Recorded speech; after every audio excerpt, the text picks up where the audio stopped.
A cold hand slid down her spine, slowly unzipping her dress. Angela froze, her breath catching in her throat. It wasn't Joshua's hand. The voice behind her was deep, unfamiliar, and icy. "He's not coming. I'm taking his place." She turned, meeting the icy blue eyes of a man she'd never met. In 5 minutes, the wedding had turned into a nightmare. Before sunset, Angela would no longer be a bride, a prisoner on a private plane, bound to the man who claimed her father had stolen millions of dollars from him. And now she would pay the price. Before we begin, I'd like to invite you to join me through this convoluted story. If you enjoy it, please like and comment the city you're currently viewing from, so I know how far this story has progressed. Now, let's step into the world of Angela and Luca. The dress was too tight. Angela Varelli stood in front of the full-length mirror, her breath shallow, fingers trembling as they hovered over the row of tiny pearl buttons running down her spine. The gown was beautiful, ivory lace, hand-stitched, French silk, everything a bride was supposed to want, but it felt like a straitjacket. She tried to reach behind herself again, failed again, and cursed under her breath. Where the hell is everyone? The bridal suite was supposed to be full of people. Bridesmaids, her mother, someone. Instead, it was silent. Just her and the ticking clock on the mantel. 15 minutes until the ceremony. Her heart hammered against her ribs. She heard the door open behind her. "Thank God," she breathed. "I need help with—" The words died. The hands that touched her back were not soft, not warm. They were large, steady, and cold even through the fabric. Angela froze, every nerve in her body screaming wrong. She didn't turn around, couldn't. The hands moved with precision, closing each button with the efficiency of someone who'd done this before. Not romantic. Mechanical. "Who? Don't move." The voice was male, low, accented, Italian maybe, but softened by years somewhere else. It wasn't Joshua. Angela's pulse spiked. She jerked forward, spinning around, and found herself staring at a man she'd never seen before in her life. He was tall, over 6 feet, broad-shouldered, wearing a tailored black suit that probably cost more than her car. Dark hair, sharp jaw, and eyes the color of frozen water. He looked at her the way a jeweler might appraise a diamond. Clinical, calculating, utterly detached. "Who the hell are you?" Angela's voice came out sharper than she intended, but fear had a way of sharpening things. "Luca Devereaux." He said it like she should know, like it explained everything. It didn't. "Get out." She took a step back, her heel catching the hem of her dress. "I'm calling security." "No, you're not." He didn't move, didn't raise his voice, just stood there, hands in his pockets, watching her with that unnerving calm. Joshua's not coming. The room tilted. "What?" "Your fiancé, he's not coming to the wedding." Luca's expression didn't change. "I am." Angela's mind stuttered. This had to be a joke, a prank. Joshua's groomsmen were idiots. This was exactly the kind of stupid stunt they'd pull. She forced a laugh, but it came out hollow. "Okay, funny. Tell Josh to get his ass in here and—" "Well, sure. Joshua Marks is currently in federal custody." Luca pulled a phone from his pocket, tapped the screen twice, and turned it toward her. "He was arrested 40 minutes ago. Fraud, embezzlement, conspiracy to commit wire fraud. The list is long." The screen showed a news article. Joshua's face, handcuffs. The headline used words like Ponzi scheme and investor losses exceeding $12 million. Angela's knees buckled. She grabbed the edge of the vanity to stay upright. "No." Her voice was barely a whisper. "That's not—" "He wouldn't—" "He did." Luca pocketed the phone. "And you're going to pay for it." "I don't even know you." "You don't need to." He stepped closer. Angela flinched, but he didn't touch her. Just stood there, close enough that she could smell his cologne, something dark and expensive. "Your father stole from me. $10 million. When he died, the debt transferred to you. My father's been dead for 3 years. I'm aware." "Then you're insane." Angela's hands were shaking so hard she had to clench them into fists. "I don't owe you anything. I don't even know what you're talking about." Luca tilted his head, studying her like she was a puzzle he was deciding whether to solve or destroy. "Your father, Vincent Varelli, worked for me. He managed logistics for my operations in the Southeast. In 2020, $10 million disappeared from an account in the Caymans. 2 weeks later, your father died in a car accident. Convenient. It wasn't. Angela's throat closed. She remembered that night. The police at the door. Her mother's scream. The funeral where no one would look her in the eye. It was an accident. Maybe. Luca's tone suggested he didn't believe that for a second. But the money's still gone, and Joshua was supposed to pay it back. Angela blinked. What? Your fiancé made a deal. He'd return what your father stole, and I'd forget the debt. Instead, he ran a con, lost everything, and now he's in a cell. Luca's eyes narrowed. Which leaves you. This wasn't happening. This couldn't be happening. Angela's wedding was supposed to start in 10 minutes. She was supposed to walk down the aisle, say her vows, start her life. Instead, she was standing in a room with a stranger who looked at her like she was a transaction. I don't have $10 million, she said, hating how small her voice sounded. I know. Then what do you want? Luca smiled. It didn't reach his eyes. You. The next hour passed in a blur. Luca made a phone call, short clipped sentences in Italian. Angela stood frozen, her mind racing through options. Scream, run, fight, but the door was locked, and when she tested the handle, it didn't budge. The window didn't open either. She was trapped. Sit down, Luca said, pocketing his phone. Screw you. He didn't react, just crossed the room, grabbed a chair, and placed it in front of her. Sit, or I'll make you sit. Angela sat. He stood in front of her, arms crossed, and for the first time she noticed the gun holstered under his jacket. Her stomach dropped. Here's what's going to happen, Luca said. In 20 minutes, a car will arrive. You'll get in it. We'll drive to the airport, board a plane, and by morning, you'll be in my home. You'll stay there until I decide what to do with you. You can't just kidnap me. I can. I am. His tone was matter-of-fact. Your guests downstairs think you've called off the wedding. Your mother's been told you're having a breakdown. No one's looking for you. Someone will. No one will. Luca leaned down, his face inches from hers. Your life as you knew it is over, Angela. The sooner you accept that, the easier this will be. Her breath hitched. She wanted to cry, to scream, to do something other than sit there like a doll. But fear had its hooks in her now, and all she could do was stare at him.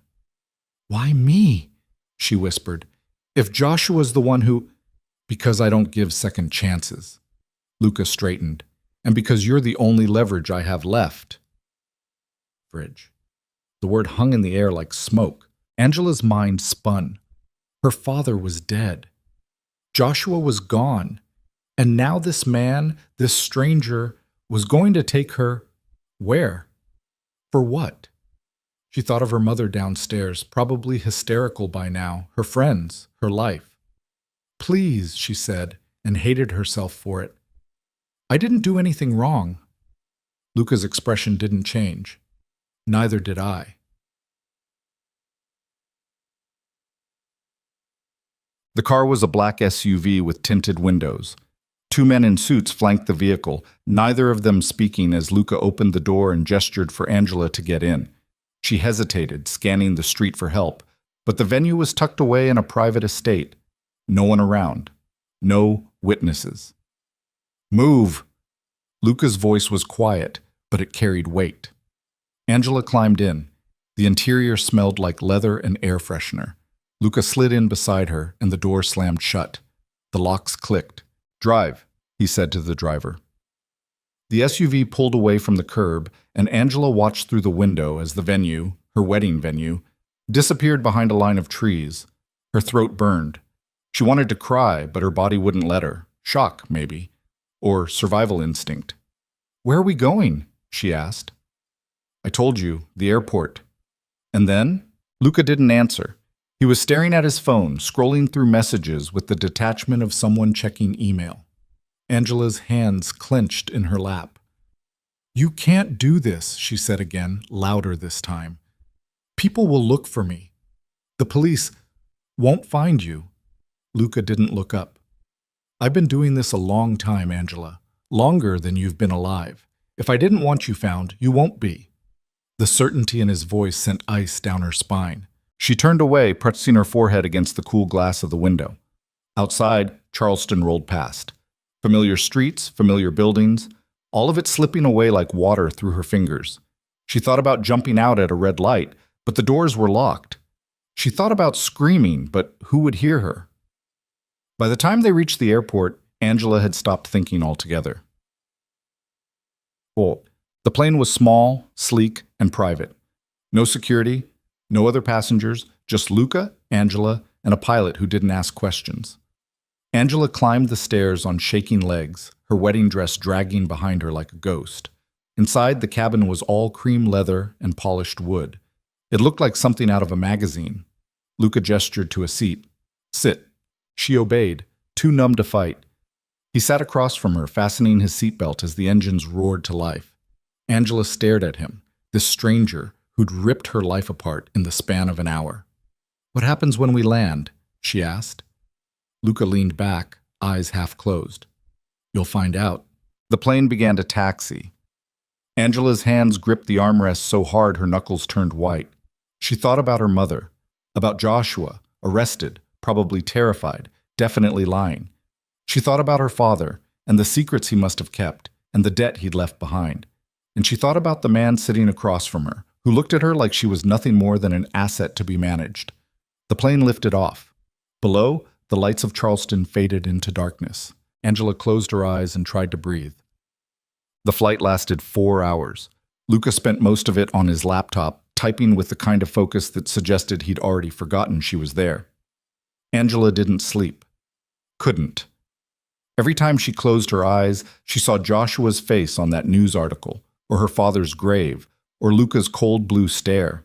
Somewhere over the Atlantic, a flight attendant appeared, blonde, polished, professional, and offered Angela water, food, a blanket. Angela refused all of it. The attendant didn't push, just nodded and disappeared. You should eat, Luca said without looking up from his screen. I'm not hungry. You will be. Angela ignored him. She stared out the window instead, watching the clouds drift past in the moonlight. It felt surreal, like she'd stepped into someone else's nightmare. Where are we going? She asked again. This time Luca answered, Italy. Her stomach dropped. Italy? My estate is in Tuscany, remote, private. No one will bother us there. No one will find me there, you mean?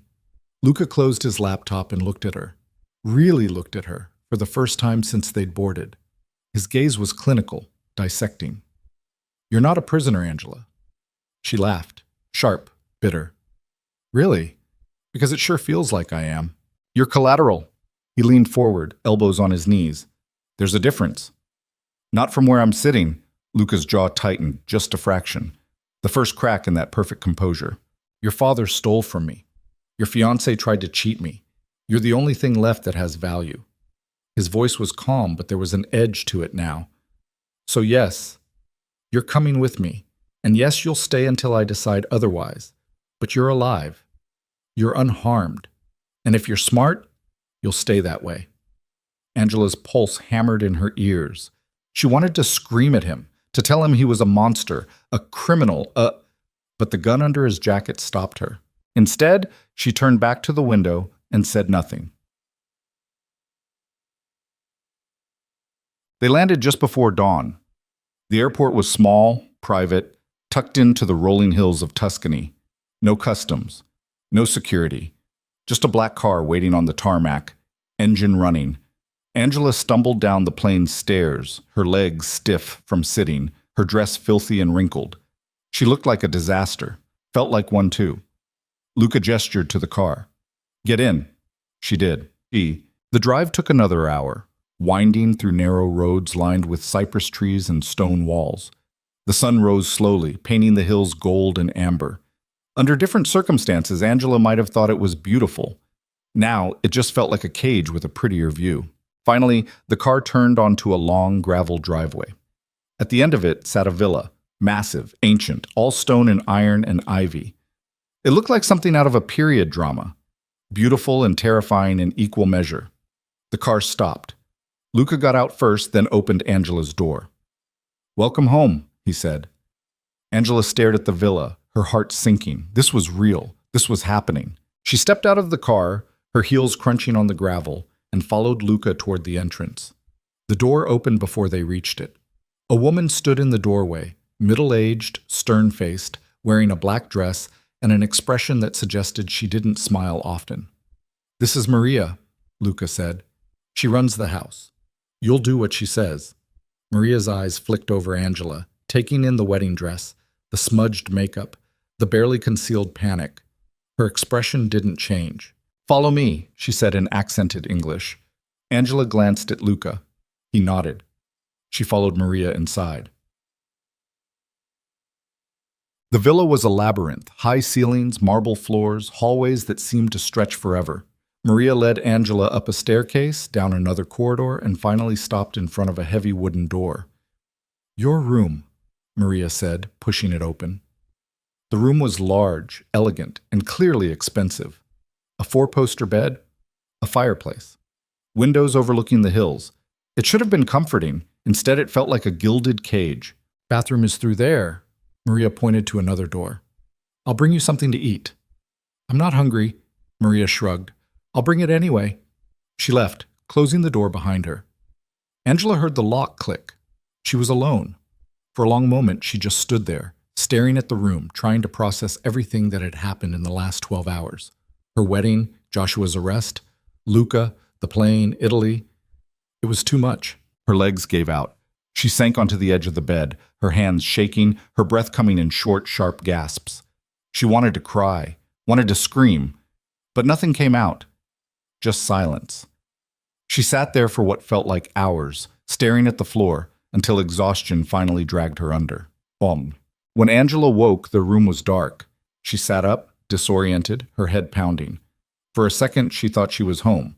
Then she remembered. Luca, the villa, Italy. Her stomach twisted. She stood, wobbling slightly, and crossed to the window. Outside, the hills were bathed in moonlight. Beautiful. Empty. She tried the window. Locked. Of course. She turned back to the room, scanning for anything she could use. A phone, a weapon, an exit. But there was nothing, just furniture and silence. A knock at the door made her jump. "Come in," she said, hating how weak her voice sounded. The door opened. Maria stepped inside, carrying a tray. "You need to eat," she said, setting it on a small table by the window. Angela didn't move. "I'm not hungry." "You will eat." Maria's tone left no room for argument. "Mr. Devereaux's orders." Angela's jaw tightened. "I don't care what he eat." Maria's gaze was hard. "Or I'll tell him you're being difficult. And trust me, girl, you don't want that." Angela stared at her. Then slowly, she crossed to the table and sat down. The tray held bread, cheese, fruit, and water. Simple, but more than she'd had in the last day. Her stomach growled despite itself. She ate in silence. Maria watched from the doorway, arms crossed. "Why are you helping him?" Angela asked between bites. Maria's expression didn't change. "I work for him." "That's not an answer." "It's the only one you'll get." Angela set down the bread, her appetite gone. "He's keeping me prisoner." "He's keeping you alive." Maria's voice was flat. "You should be grateful." "Grateful?" Angela's voice rose. "He kidnapped me. He could have killed you." Maria stepped forward, her eyes sharp. "Men like Mr. Devereaux don't take prisoners unless there's a reason. You're here because he wants you here. That means you're valuable, and valuable things stay alive." Angela's blood ran cold. "What does he want from me?" Maria turned toward the door. "That's between you and him." She left, locking the door behind her. Angela sat alone in the dark, her mind racing. Valuable. The word echoed in her head, over and over, until she thought she might scream. The next morning, Maria woke her early. "Get dressed," she said, tossing a bundle of clothes onto the bed. "Mr. Devereaux wants to see you." Angela didn't move. "What if I refuse?" Maria's expression was answer enough. Angela dressed slowly. Jeans, a plain shirt, nothing like the wedding gown she'd worn yesterday. She caught a glimpse of herself in the mirror. Her hair was a mess. Her face was pale. She looked like a stranger. Maria led her downstairs through more hallways until they reached a set of double doors. Maria knocked once, then opened them. "Inside," she said. Angela stepped through. The room was an office, large, dark wood, floor-to-ceiling bookshelves. Luca sat behind a desk, reading something on his laptop. He didn't look up. "Sit," he said. Angela sat. For a long moment he didn't speak, just kept reading, as if she wasn't there. Angela's hands clenched in her lap. Finally he closed the laptop and looked at her. "How did you sleep?" "Like a prisoner." Luca's mouth twitched, almost a smile. "You're not a prisoner." "Then let me leave." "No." Angela's nails dug into her palms. "What do you want from me?" Luca leaned back in his chair, studying her. "That depends." "On what?" "On whether you're useful." Angela's breath caught. "Useful how?" Luca stood, crossing to the window. Outside, the hills stretched endlessly. "Your father worked for me for 15 years. He knew things, routes, contacts, accounts. When he died, that knowledge died with him, or so I thought." He turned back to her. "But you were close to him. You might know more than you think." "I don't know anything. We'll see." Angela's stomach dropped. "You're going to torture me?" Luca's expression darkened. "I don't torture women." "Just kidnap them." His jaw tightened. "You're here because you're leverage. If you cooperate, you'll be treated well. If you don't..." He trailed off, letting the threat hang in the air. Angela swallowed hard. "And if I can't give you what you want?" Luca's gaze was ice. "Then you'd better hope you're worth keeping alive for other reasons." The weight of his words settled over her like a shroud. Angela stood, her legs shaking, and met his eyes.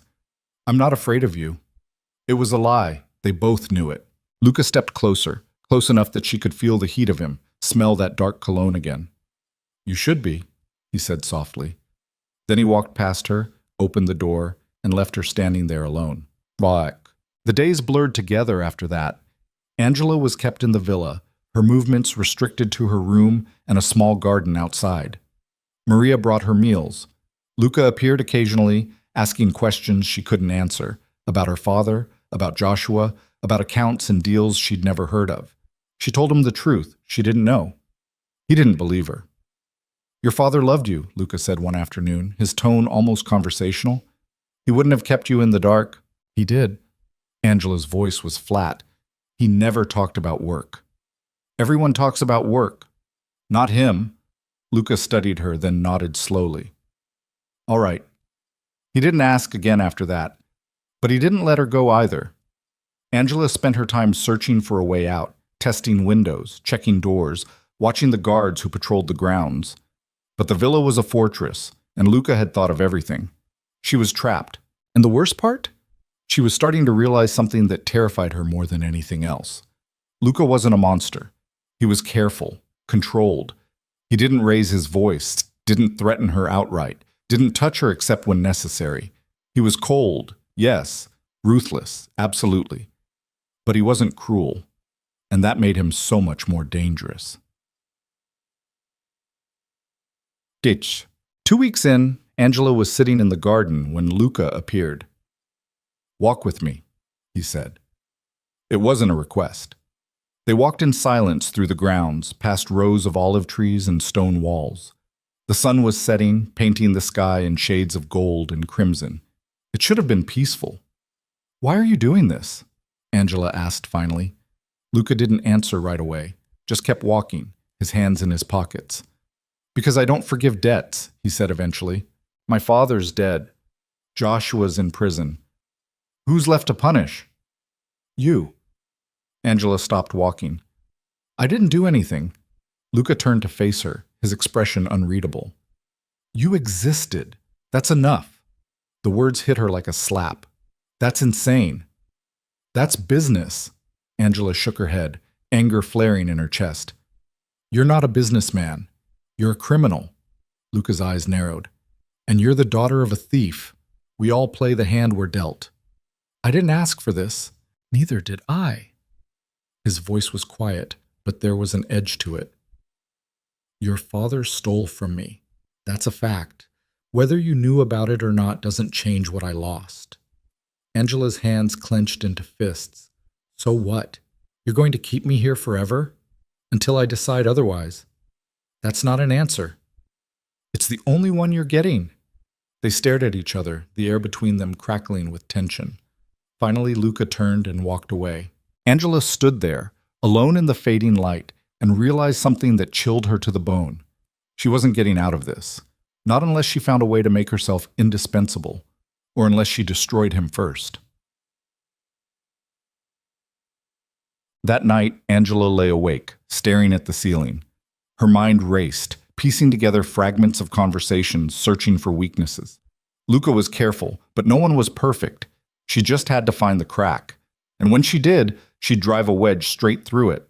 Outside, the wind howled through the hills, and somewhere in the darkness, Angela heard a door slam. She closed her eyes and made herself a promise.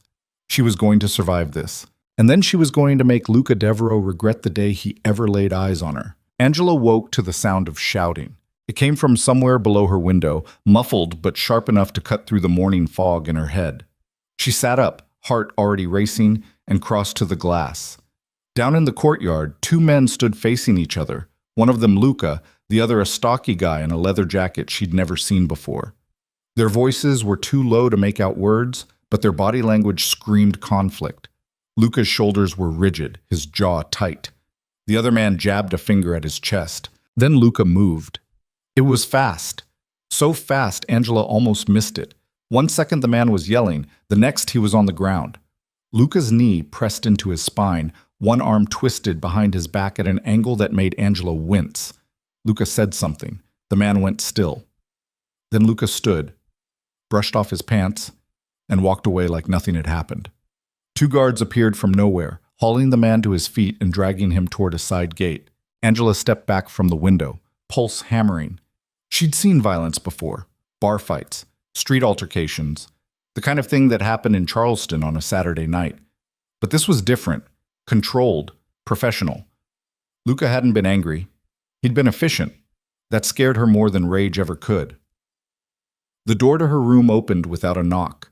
Maria stood there, her face unreadable as always. "Breakfast," she said. "I'm not hungry." "You'll eat anyway." "Downstairs." 10 minutes. Maria left before Angela could argue. Angela dressed quickly, pulling on jeans and a sweater Maria had left in the closet. Everything fit perfectly, which meant Luca had planned this, had her sizes, had thought ahead. The idea made her skin crawl. She found her way downstairs, following the smell of coffee and bread. The dining room was smaller than she expected, intimate almost. A long table set for two. Luca sat at one end, reading a newspaper, a cup of espresso steaming beside him. He didn't look up when she entered. "Sit," he said. Angela sat at the opposite end, as far from him as the table allowed.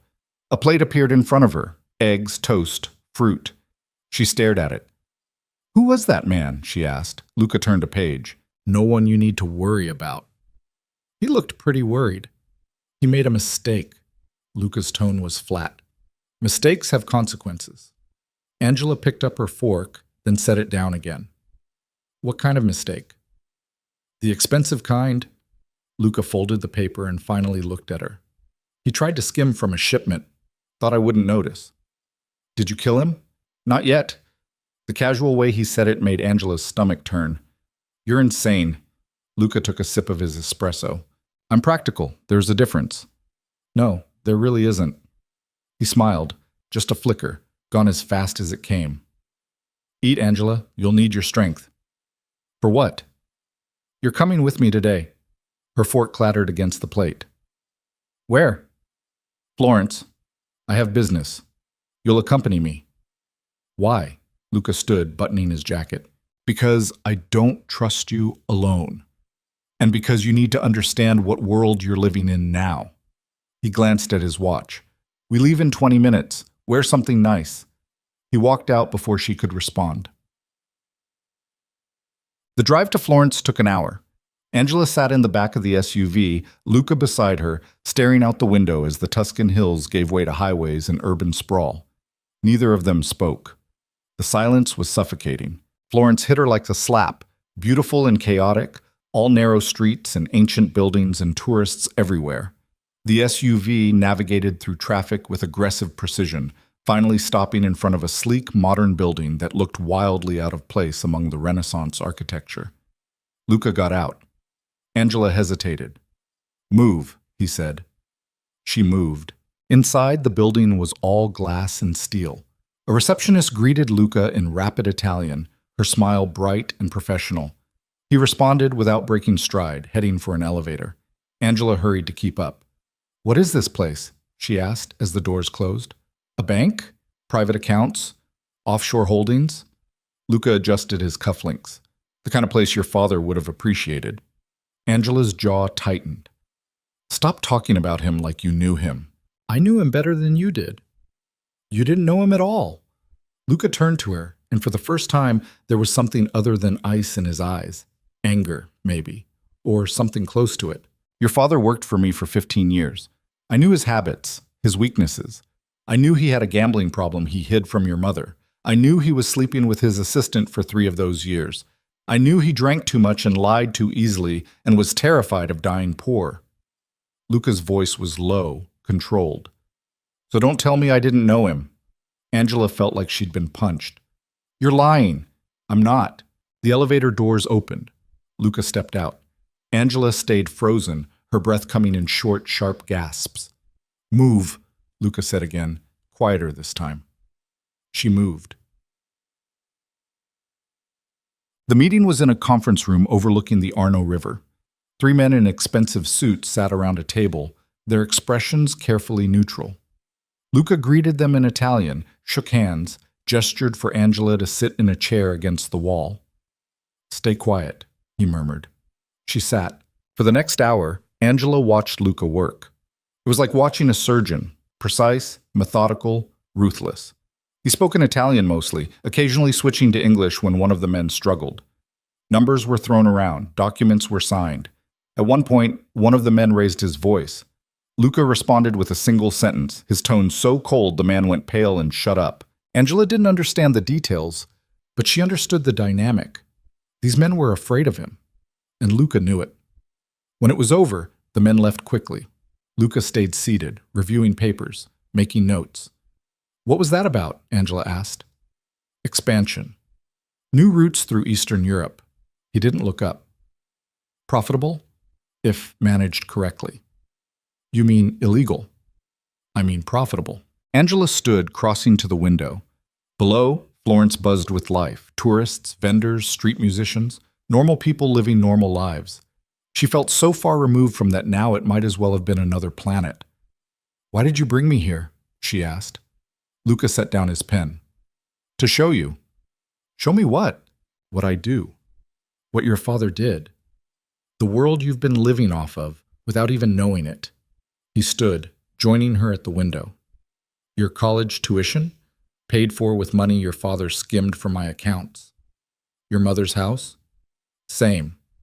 That car you drove, the vacations you took, all of it came from me. Indirectly, maybe. But it came from me." Angela's throat tightened. "I didn't know." Ignorance isn't innocence. She turned to face him, anger flaring. "So what? I'm guilty by association? I'm supposed to pay for his mistakes because I didn't ask enough questions?" "Yes." The single word hit her like a gunshot. "That's not fair." Luca's expression didn't change. "Life isn't fair, Angela. The sooner you accept that, the easier this will be." "Easier for who?"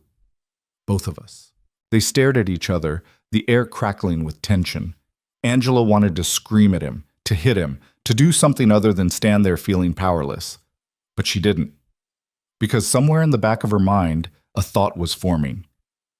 He'd brought her here for a reason. To intimidate her, yes, but also to test her, to see how she'd react, which meant he was watching her, evaluating her, which meant she had leverage, even if she didn't fully understand it yet. Angela forced herself to breathe, to calm down, to think. "Okay," she said quietly. Luca's eyes narrowed. "Okay, what?" "You win. I get it. My father screwed you over. I'm collateral. You're in charge." She met his gaze, held it. "What do you want me to do?" For a long moment, Luca said nothing, just studied her, like he was trying to decide if she was serious or playing him. Finally, he nodded. Come on, we're done here. They had lunch at a cafe overlooking the Duomo. Luca ordered for both of them without asking what she wanted. Angela didn't complain. She was too busy thinking. The food came, pasta, wine, bread. Luca ate in silence.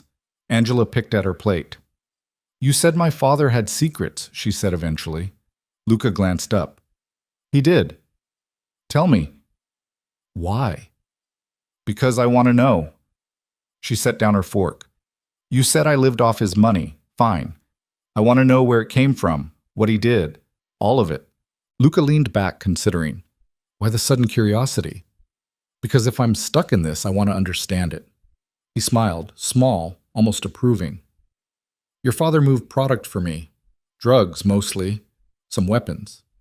He managed logistics, routes, bribes, contacts. He was good at it. Too good, maybe. He started thinking he was smarter than me. Was he? No. Luca's tone was absolute. But he thought he was. So he skimmed. A little at first, then more. By the time I noticed, he'd taken 10 million and hidden it so well even I couldn't find it. Angela's mind raced. And then he died. And then he died. Luca took a sip of wine. Convenient timing. You think someone killed him? I know someone did. Angela's breath caught.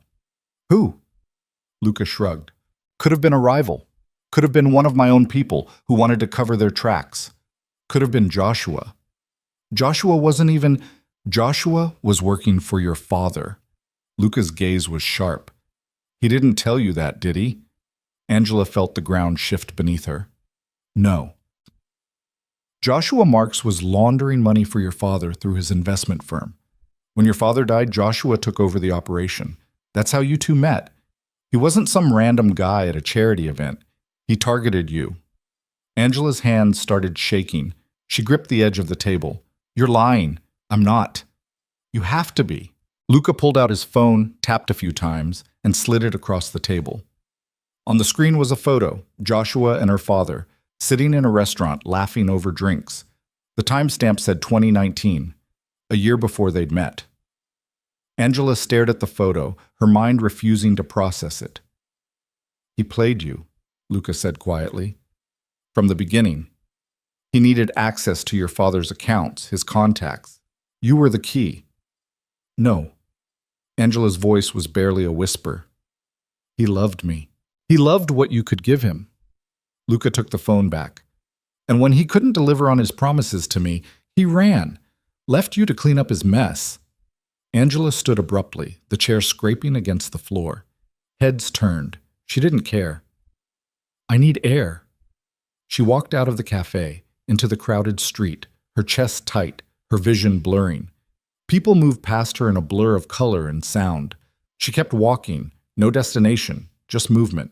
Luca caught up to her a block later, his hand closing around her arm. Let go, she said. No. Let go or I'll scream. Go ahead. His grip didn't loosen. No one here will help you. Angela tried to pull away. He held firm. Stop running, he said. I'm not. You are. His voice was quiet, almost gentle. You've been running from the truth since the moment I told you about your father. But you can't run anymore, Angela. It's time to face it. She stopped struggling, her breath coming in ragged gasps. I don't know how. Yes, you do. Luca released her arm. You're stronger than you think. Angela looked up at him, tears stinging her eyes. Why do you care? I don't. But the way he said it, hesitant, uncertain, suggested otherwise. They stood there in the middle of the street, surrounded by strangers, and for a moment, Angela saw something in his face she hadn't seen before. Doubt. Then it was gone, replaced by that cold mask. Come on, he said. We're going back.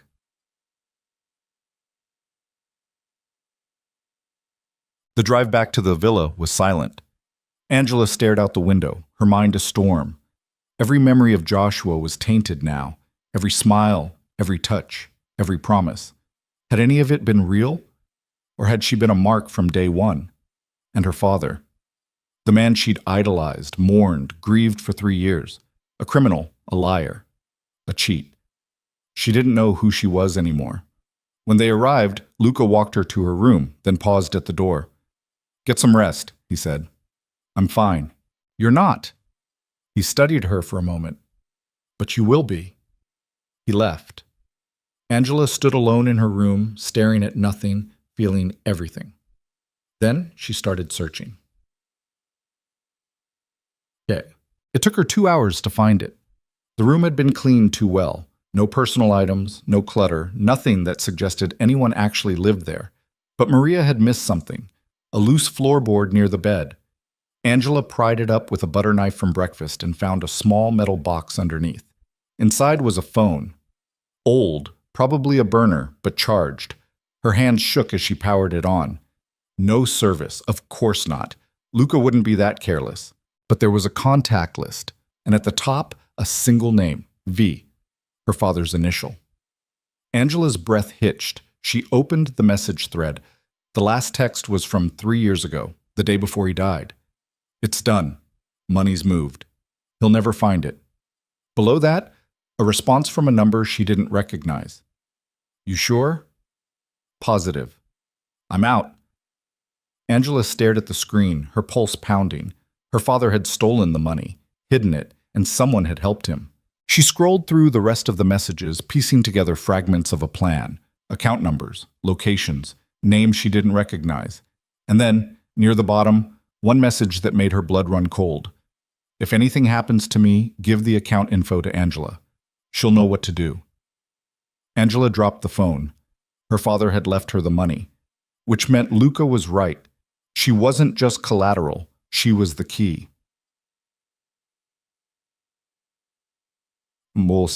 She didn't tell Luca about the phone. For the next 3 days, she played the role of obedient captive. Ate when told, stayed in her room, didn't ask questions. And all the while, she studied the messages, memorized the account numbers, tried to figure out where the money was hidden. Luca noticed the change. "You're being cooperative," he said one evening over dinner. "I'm tired of fighting." "No, you're not." He set down his fork. "You're planning something." Angela met his gaze, her expression carefully neutral. "I don't know what you're talking about." Luca leaned forward. "Yes, you do. You're smarter than I gave you credit for. That's dangerous." "For who?" "Both of us." They stared at each other, the tension thick enough to choke on. Then Luca stood. "Come with me." "Where?" "You'll see." He led her through the villa, down a hallway she'd never been in before, to a door at the end. He unlocked it and gestured inside. The room was an office, but not like the one she'd seen before. This one was full of monitors, maps, files stacked on every surface. A war room. "This is where I work," Luca said, "where I plan, where I make decisions that affect thousands of people." He crossed to a map of Europe, dotted with pins. Every red pin is a route. Every blue pin is a contact. Every black pin is a problem. Angela scanned the map. There were a lot of black pins. "Why are you showing me this?" "Because I want you to understand what's at stake." Luca turned to face her. "I don't just run a business, Angela. I run an empire. And empires don't survive on mercy. They survive on control." "So you're warning me." "I'm educating you." Angela stepped closer to the map, studying the pins. "What happens if you lose control?" "I don't." "But if you did?" Luca's jaw tightened. "Then people die." Angela turned to him, her heart pounding. "Including me?" For a long moment, he didn't answer. Just looked at her, his expression unreadable. "That depends on you," he said finally. "On whether I'm useful. On whether you're loyal." Angela's breath caught. There was something in his voice, something raw, almost vulnerable, like he was asking a question he didn't want the answer to. "Loyalty has to be earned," she said quietly. "I know." "So earn it." Luca stepped closer, close enough that she could see the flecks of gray in his blue eyes. "How?" Angela's pulse hammered in her ears. She was playing with fire now, and she knew it, but she also knew this was her chance, to shift the dynamic, to stop being a victim and start being a player. "Tell me the truth," she said, "about my father, about Joshua, about why you really brought me here." Luca's expression hardened. I told you. You told me a version, not the whole story. Angela held his gaze. If you want loyalty, give me honesty. For a moment, she thought he'd shut down, walk away, lock her back in her room and forget this conversation ever happened. But he didn't.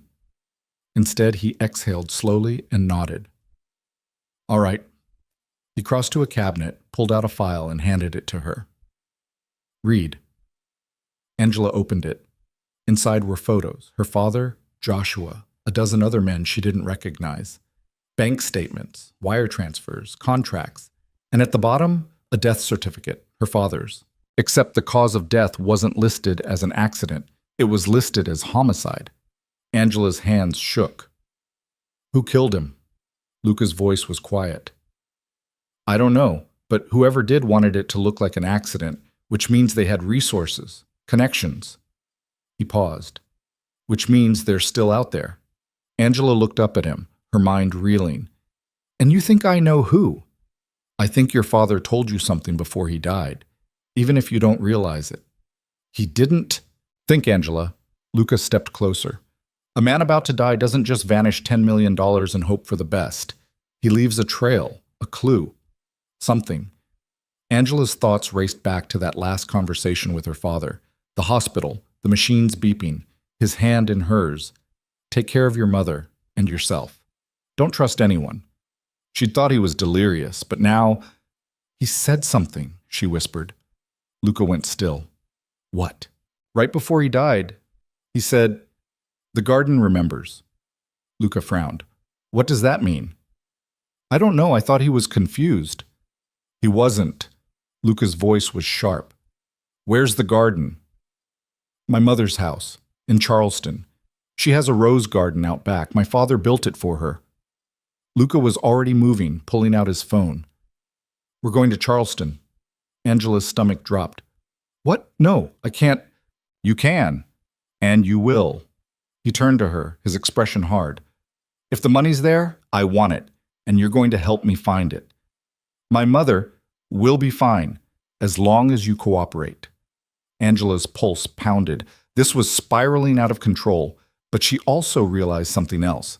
If they went to Charleston, she'd be home, on familiar ground, with options. Okay, she said. Luca's eyes narrowed. Just like that?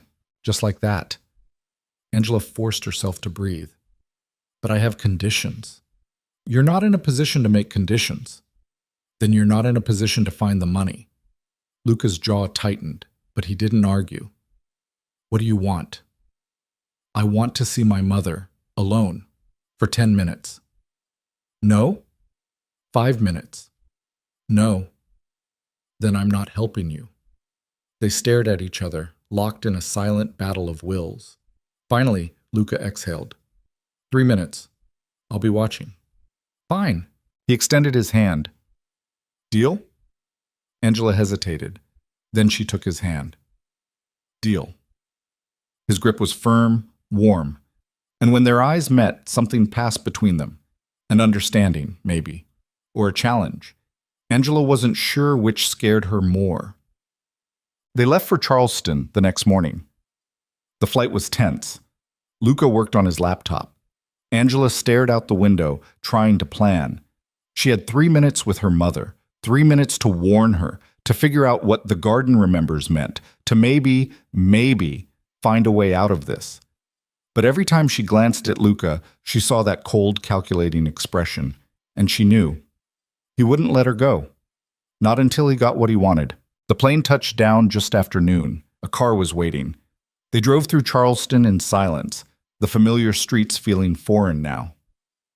Angela's chest tightened as they turned onto her mother's block. The house looked the same, small, tidy, the rose garden out back visible from the street. Luca parked across the road. 3 minutes, he said, starting when you knock on the door. Angela nodded and got out. Her legs felt weak as she crossed the street, climbed the porch steps, and rang the bell. The door opened. Her mother stood there, older than Angela remembered, her face pale with shock. Angela? Hi, Mom. Her mother pulled her into a hug so tight Angela could barely breathe. Where have you been? I've been calling, texting. No one knew where you were. I know. I'm sorry. Are you okay? Did he hurt you? Angela pulled back. Who? Her mother's eyes were red, frantic. Joshua. The police said he was arrested and then you disappeared and I thought, I'm fine, Mom. I promise. Angela glanced back at the car. Luca was watching. But I need to ask you something. Fast. What? Dad, before he died, did he ever say anything about the garden? Her mother frowned. The garden. Yes, the garden remembers. Did he ever say that? Her mother's face went pale. How do you know about that? Angela's pulse spiked. So he did say it. Angela, what's going on? Mom, please, just tell me, what does it mean? Her mother glanced past her out to the street, and her expression shifted. Fear, recognition. Who is that man? It doesn't matter. Mom, please. It's him, isn't it? Her mother's voice was shaking. The one your father worked for. Angela's blood ran cold. You knew? Of course I knew. Her mother's eyes filled with tears. I begged him to stop, to walk away, but he wouldn't listen. He thought he could outsmart them, and now, Mom. Angela gripped her shoulders. What does the garden remembers mean? Her mother hesitated. Then she leaned close, her voice barely a whisper. Under the fountain, there's a box. Angela's heart stopped. What's in it? I don't know. He told me never to open it, to leave it there until you came looking. A horn honked. Luca. Time was up. Angela hugged her mother one last time. I have to go. Angela, wait. I'll be okay. I promise. She didn't wait for a response, just turned and walked back to the car, her mind racing. Luca was watching her as she climbed in. Well? Angela forced herself to breathe. The fountain. In the garden. There's something buried under it. Luca's eyes gleamed. Then let's dig. They moved fast. Luca had tools in the trunk. Shovels, crowbars, things Angela didn't want to think about. They slipped through the side gate into the backyard. The garden was overgrown now, roses wilting in the summer heat. In the center stood a stone fountain, dry and covered in moss. Luca handed her a shovel. Dig? Angela dug. The ground was hard, packed clay. Sweat dripped down her back, her hands blistered. But she kept going, driven by something she couldn't name, fear maybe, or hope, or just the desperate need to know. After 20 minutes, the shovel hit something solid, metal. Luca dropped to his knees, scraping away dirt with his bare hands. A metal box emerged, small, rusted, locked with a combination padlock. He pulled out a tool, snapped the lock, and opened it. Inside was a USB drive and a single piece of paper. Luca unfolded the paper. His expression went dark. What is it? Angela asked. He handed it to her. It was a letter, in her father's handwriting. If you're reading this, I'm dead. And if you're with Devereaux, you know why. The money's on the drive. All of it. 10 million. Account numbers, passwords, everything. Give it to him. End this. But Angela, whatever you do, don't let him know the truth. He'll kill you if he finds out you knew all along. Angela's hands shook. Luca stood slowly, his eyes locked on her. You knew. No.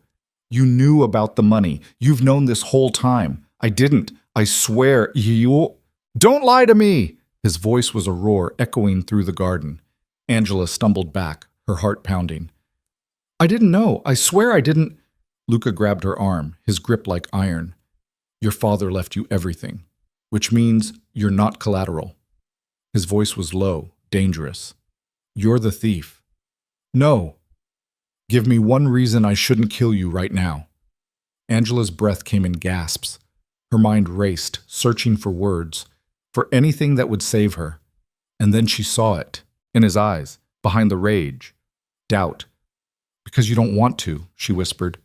Luca went still. What? You don't want to kill me. If you did, I'd already be dead. Angela forced herself to meet his gaze. But you haven't, which means I'm worth more to you alive. His grip tightened. Don't test me. I'm not. Angela's voice steadied. I'm telling you the truth. I didn't know about the money, but I do now. And if you kill me, you'll never know if there's more. If my father hid something else. If there's someone else involved. Luca's jaw clenched. You're lying. Maybe. But you can't be sure. Angela leaned closer, her heart hammering.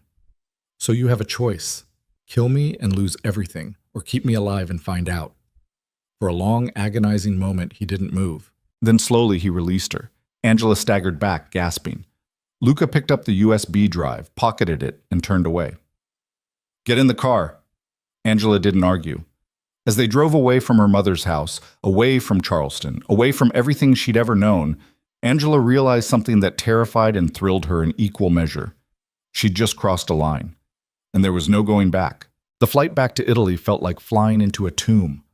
Angela sat rigid in her seat, hands clenched so tight her nails drew blood from her palms.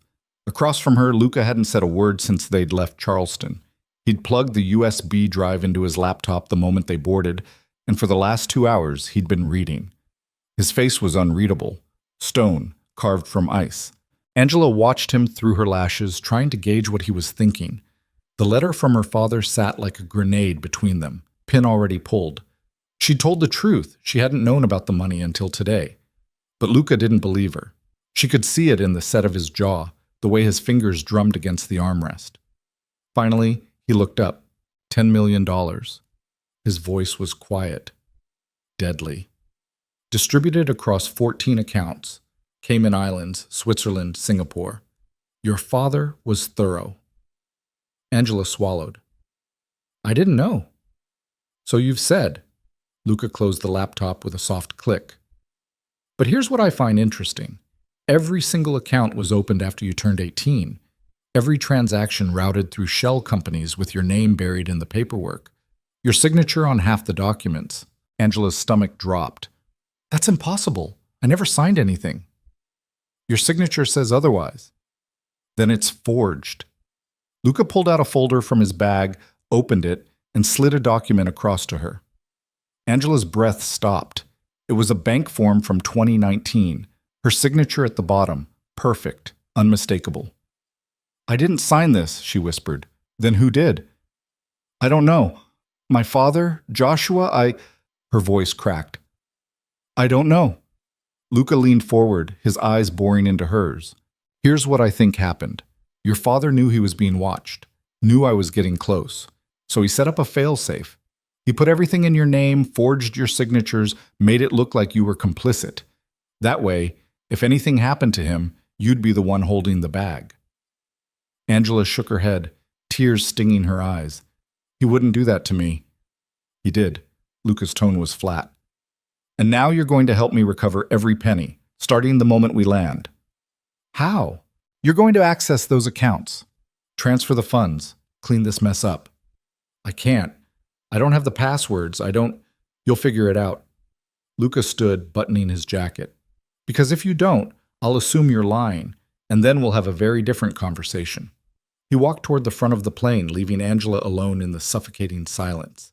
She stared at the document, her father's ghost staring back at her from every line of forged ink. What had he done?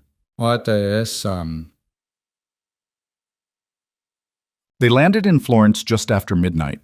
The villa was dark when they arrived, only a few lights burning in the lower windows.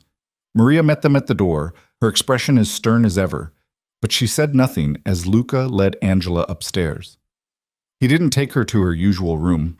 Instead, he unlocked a door at the end of the hall, one she'd never seen open before, and gestured inside. Your new accommodations, he said. Angela stepped in and froze. It wasn't a bedroom, it was an office. Desk, computer, filing cabinets. And on the walls, printed documents, bank statements, wire transfers, surveillance photos. Her face appeared in at least a dozen of them. Her father's in more. What is this? Your case file. Luca closed the door behind them. I've been tracking your father's movements for 3 years. Tracking you for almost as long. Angela turned to him, her pulse hammering. You've been watching me? Of course. Luca crossed to the desk, tapped the keyboard to wake the computer. I needed to know if you were involved, if you knew where the money went. And I still don't know. He pulled out a chair. Sit. Angela sat. Luca opened a program on the computer, some kind of financial software. Account numbers scrolled across the screen, each one flagged with her name. Start with this one. He pointed to the first account. Access code is in your father's letter. Try it. Angela's hand shook as she typed. The system prompted for a password. She tried her birthday. Nothing. Her mother's birthday. Nothing. Her father's. The screen flashed green. Access granted. Balance $743,892.14. Angela stared at the number, her stomach churning. Good, Lucas said. Now transfer it. Where? He rattled off an account number. Angela typed it in, her fingers numb. Confirm, Lucas said. She hesitated. Do it. Angela hit enter. The funds transferred in seconds. Lucas smiled, cold, triumphant. 13 more to go. What? They worked through the night. Account after account, Angela accessed and emptied them, watching millions of dollars flow into Luca's control. He stood behind her the entire time, close enough that she could feel his breath on her neck, his presence a constant weight. By dawn, 12 accounts were empty, but the 13th wouldn't open. Angela tried every password combination she could think of. Nothing worked. The system locked her out after the 5th attempt. Luca's hand slammed down on the desk. What's the problem? I don't know the password. Try harder. I am. Angela's voice rose. I don't know what else to use. Luca grabbed her chair, spun her around to face him. You're lying. I'm not. Your father wouldn't lock you out, not if he wanted you to have this. Maybe he didn't, Angela shot back. Maybe he didn't trust me either. Maybe he was just using me like everyone else. The words hung in the air, raw and jagged. Luca stared at her, his expression unreadable. Then he stepped back. Get some sleep. We'll try again tonight. Luca, sleep, Angela. His voice was ice. Before I change my mind about keeping you alive. He walked out, locking the door behind him. Angela sat alone in the office, surrounded by evidence of her father's crimes, and felt something inside her break. Back. She didn't sleep. Instead, she searched the room. Every drawer, every file, every scrap of paper, looking for something, anything, that would explain what her father had done, why he'd dragged her into this. In the bottom drawer of the filing cabinet, she found a locked box. Angela used a paperclip to pick the lock, something she'd learned in college as a stupid party trick. The box opened with a soft click. Inside was a phone, newer than the one she'd found in her room, fully charged. Angela powered it on, her heart racing. The home screen showed a single app, a voice memo. She pressed play. Her father's voice filled the room. Angela, if you're hearing this, I'm dead, and you're probably with Devereaux. He coughed, wet, painful.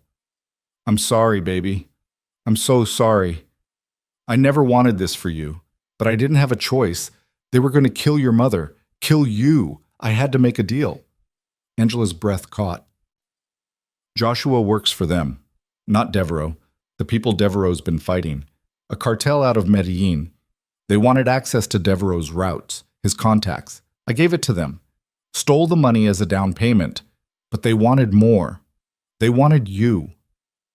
The world tilted. I couldn't let that happen. So I faked the accounts in your name, made it look like you were involved, and told Devereaux. I knew he'd come for you, knew he'd protect you, even if he didn't realize it, because as long as you're valuable to him, you're safe from them. Angela's hands shook so hard she almost dropped the phone.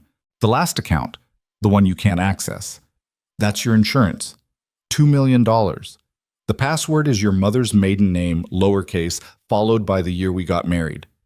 Use it if you need to run. Use it if you need to disappear. But Angela, listen to me. Devereaux isn't the monster. Joshua is. The cartel is. And they're still out there, still looking for you. The recording ended. Angela sat frozen, her mind reeling. Her father hadn't betrayed her. He'd tried to save her. And Luca. Luca had been telling the truth. He wasn't the villain. He was the only thing standing between her and something far worse. The door opened. Luca stood in the doorway, his expression dark. What are you doing? Angela looked up at him, tears streaming down her face. You were right, she whispered, about everything. Bacan. She told him. Every word from the recording.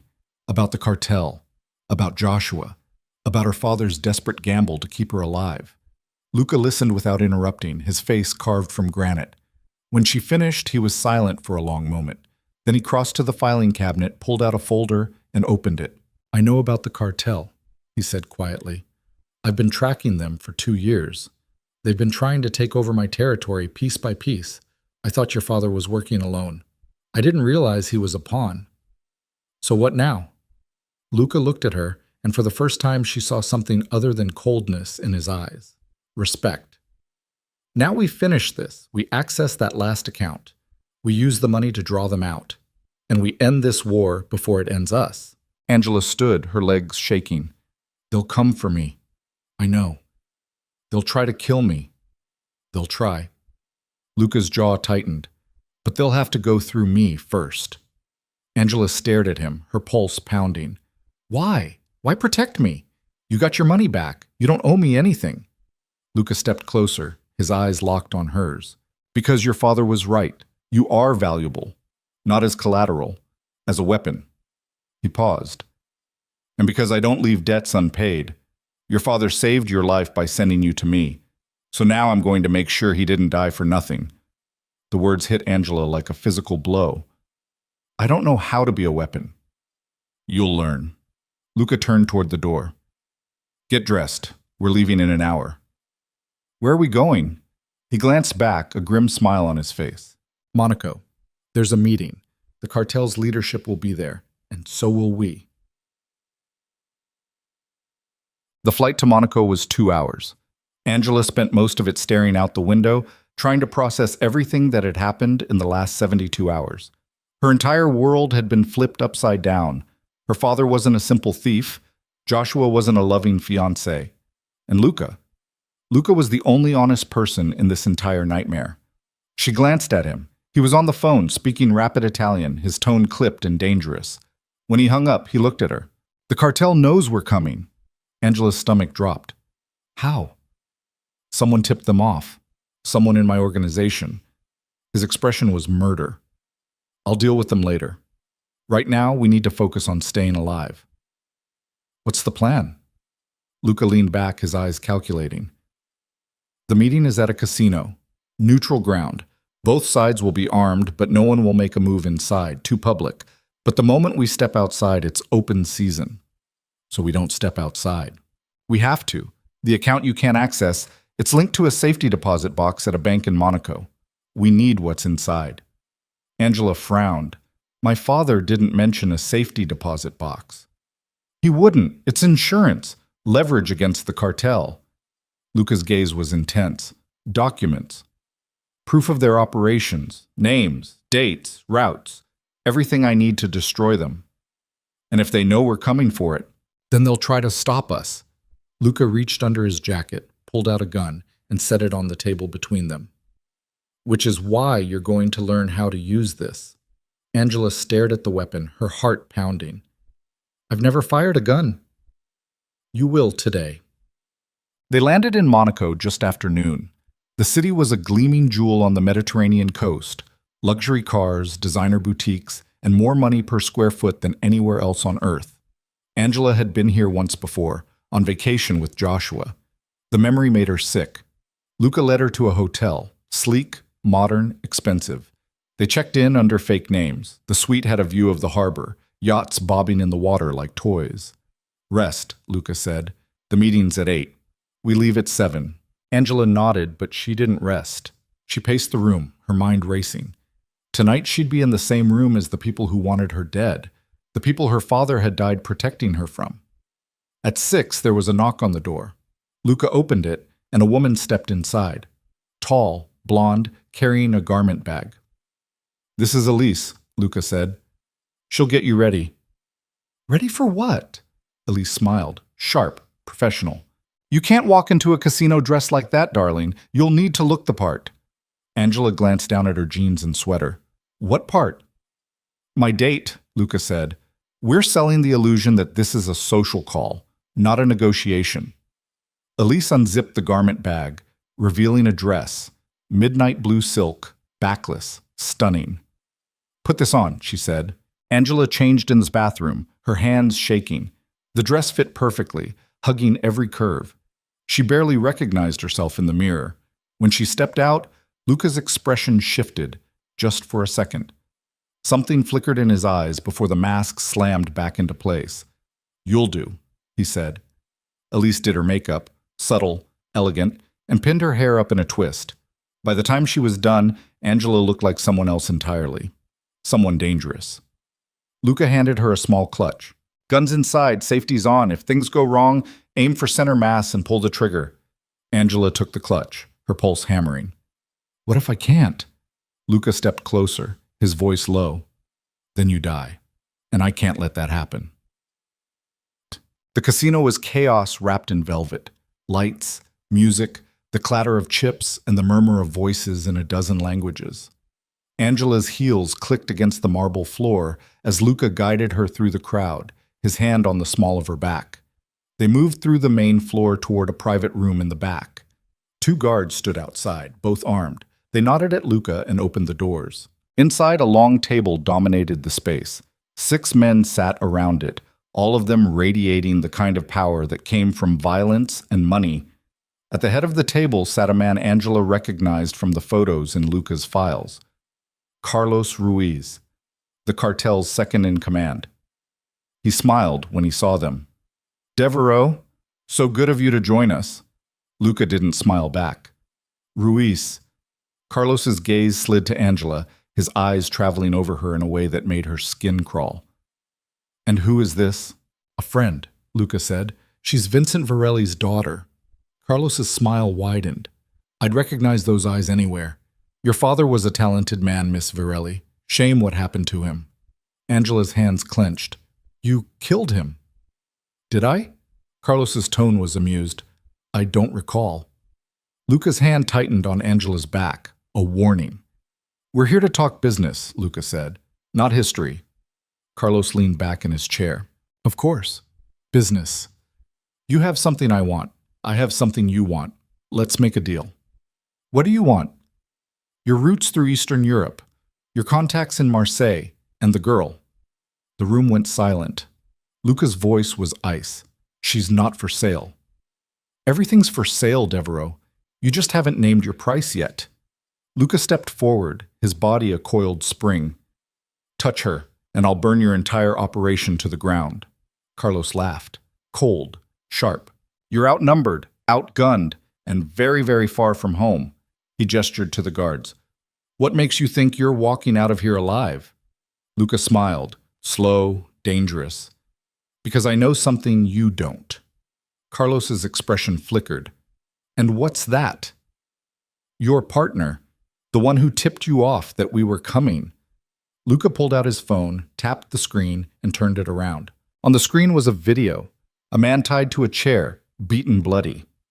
Angela recognized him, one of the men from the conference room in Florence. "He talked," Luca said. "Told me everything.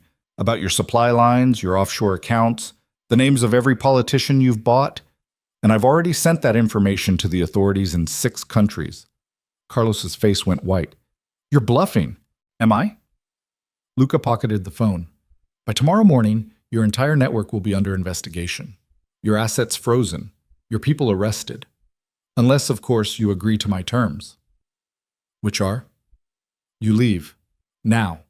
Withdraw from Italy, from France, from every territory you've touched, and you never come near Angela Varelli again." Carlos stood slowly, his eyes burning with rage. "And if I refuse?" "Then you go to war with someone who has nothing left to lose." For a long, agonizing moment, no one moved. Then Carlos laughed. "You've got balls, Devereaux.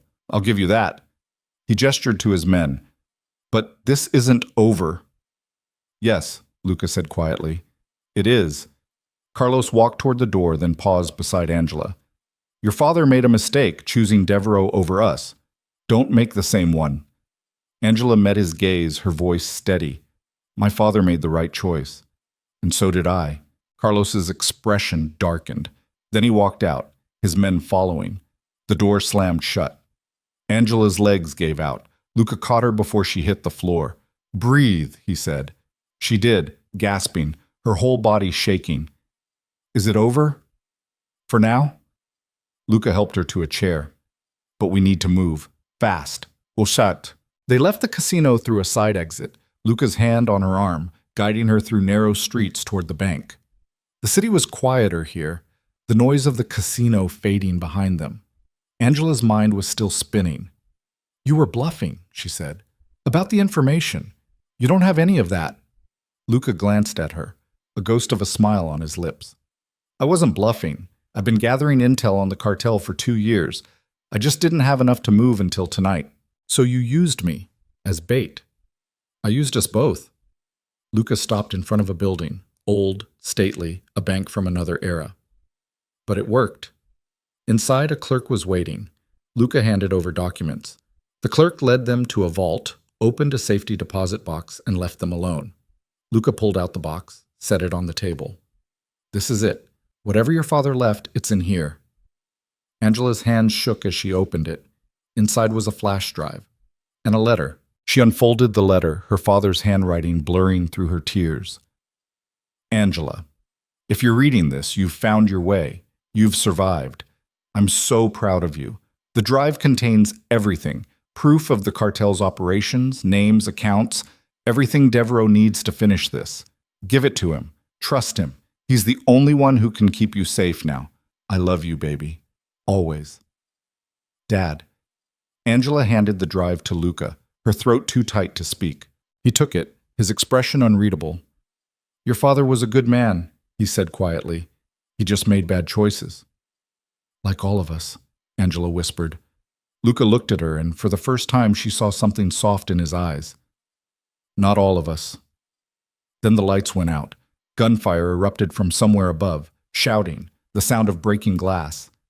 Luca grabbed Angela, shoving her behind him. They found us. How? Doesn't matter. He pulled out his gun. Stay close. They ran. Through the vault, up the stairs, into the main lobby. Bodies lay on the floor, security guards, clerks. Blood everywhere. Carlos's men were inside. Luca fired twice, dropping the first 2. Angela pulled the gun from her clutch, her hand shaking so hard she could barely aim. Shoot! Luca yelled. She did. The recoil knocked her back, but the bullet found its mark. A man went down, screaming. They burst through the front doors into the street. A car screeched to a halt in front of them, Maria at the wheel. Get in, she shouted. They dove into the back seat. Maria floored it, the car fishtailing as bullets shattered the rear window. Angela ducked, her ears ringing, her heart threatening to explode. Luca was on his phone, barking orders in Italian. They drove for what felt like hours, finally stopping at a private airfield outside the city. A plane was waiting, engines already running. They boarded without a word. As the plane lifted off, Angela collapsed into a seat, her whole body shaking. Luca sat across from her, blood on his shirt, his expression grim. Are we safe? She asked. For now. And later? Luca didn't answer, because they both knew the truth. This wasn't over. It was just beginning. Well, good. They flew through the night, landing somewhere Angela didn't recognize. A small airstrip, surrounded by mountains. Luca led her to a car, and they drove in silence through winding roads until they reached a house. Remote, fortified, hidden. Safe house, Luca said. We'll stay here until things calm down. Inside, the house was sparse but functional. Luca locked the doors, checked the windows, set alarms. Angela sank onto a couch, exhaustion crashing over her. What happens now?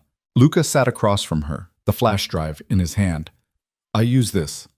Destroy the cartel. End this war. And me? Luca looked at her, his expression unreadable. That depends. On what? On what you want. Angela stared at him, her mind reeling. What did she want? A week ago, the answer would have been simple. She wanted her old life back, her mother, her home, her future. But that life was gone. Burned to ash the moment Luca Devereaux walked into that bridal suite. And the terrifying thing was, she wasn't sure she wanted it back anymore. I want the truth, she said finally. About everything. No more lies. No more games. Luca nodded slowly. All right.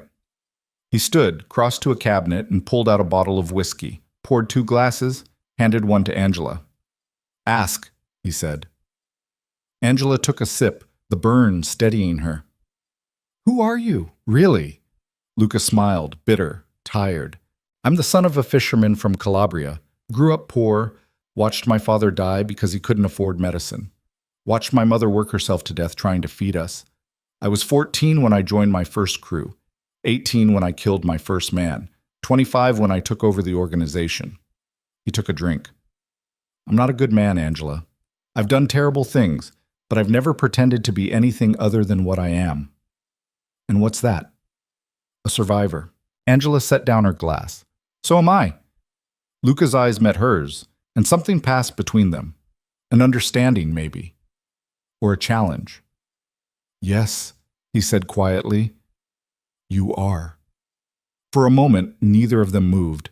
Then Angela stood, crossed the space between them, and did something she'd sworn she'd never do. She kissed him. It wasn't gentle. It wasn't soft. It was raw and desperate and full of all the fear and rage and confusion she'd been carrying for weeks. Luca froze for half a second. Then his hands were in her hair, pulling her closer, kissing her back with the same intensity. When they finally broke apart, both of them were breathing hard. This is insane, Angela whispered. I know. We shouldn't. I know. But neither of them moved away. Luca's hand cupped her face, his thumb brushing her cheek. If you stay with me, there's no going back. You understand that? Angela nodded. I understand. This life, it's dangerous, violent. You could die. I almost died tonight. And it will happen again, and again, until one day it's not almost. Angela met his gaze, her voice steady. Then teach me how to survive. Luca stared at her for a long moment. Then he kissed her again. And this time, neither of them stopped. Angela woke to sunlight streaming through the window. She was in a bed, Luca's bed, wrapped in sheets that smelled like him. Her body ached in ways that had nothing to do with running or fighting. Luca was gone. She sat up, heart pounding, and grabbed his shirt from the floor, pulled it on. Found him in the kitchen, coffee in hand, staring at a laptop. What are you doing? She asked. He looked up, his expression dark. Watching the world burn. Angela crossed to the laptop. On the screen was a news article. International drug cartel dismantled in coordinated raids. She scanned the text. Arrests in Colombia, Mexico, Spain, assets frozen, leaders in custody. You did this? The flash drive. Luca closed the laptop. I sent it to every agency I could think of. Interpol, DEA, Europol. By this morning, the cartel was finished. Angela stared at him. So it's over. For them. But not for us. Luca stood, crossing to her. No. Not for us. He pulled her close, his hands sliding around her waist. There's something I need to tell you, he said quietly. Angela's stomach tightened. What? The last account. The one you couldn't access. Luca's gaze was intense. I know the password. Angela went still. How? Because I set it up. With your father. Luca's jaw tightened. The $2 million? It's not insurance for you. It's payment for me, for keeping you alive. Angela's breath caught. What? Your father made a deal with me 3 years ago. He'd give me $10 million, and I'd protect you from the cartel, forever. The last $2 million was my fee. I just had to make sure you survived long enough to pay it. The words hit Angela like a freight train. You knew. This whole time, you knew my father was trying to protect me. Yes. And you still, her voice broke. You still terrorized me, kidnapped me, made me think I was going to die. I had to. Luca's expression was anguished. If the cartel thought you were just a pawn, they'd have killed you immediately. But if they thought you were valuable to me, if they thought I wanted something from you, they'd hesitate. They'd try to use you as leverage, and that bought me time. Time to gather evidence, time to destroy them. Angela shoved him away, tears streaming down her face. You used me. I saved you. By lying to me. By keeping you alive. Luca's voice rose. Do you think I wanted this? Do you think I wanted to fall for the daughter of a dead thief? To care about someone who could destroy everything I've built? But I did. And I'm sorry. But I do it again because you're alive, and that's all that matters. Angela stared at him, her chest heaving. You don't get to decide that. I already did, she slapped him. The crack echoed through the room.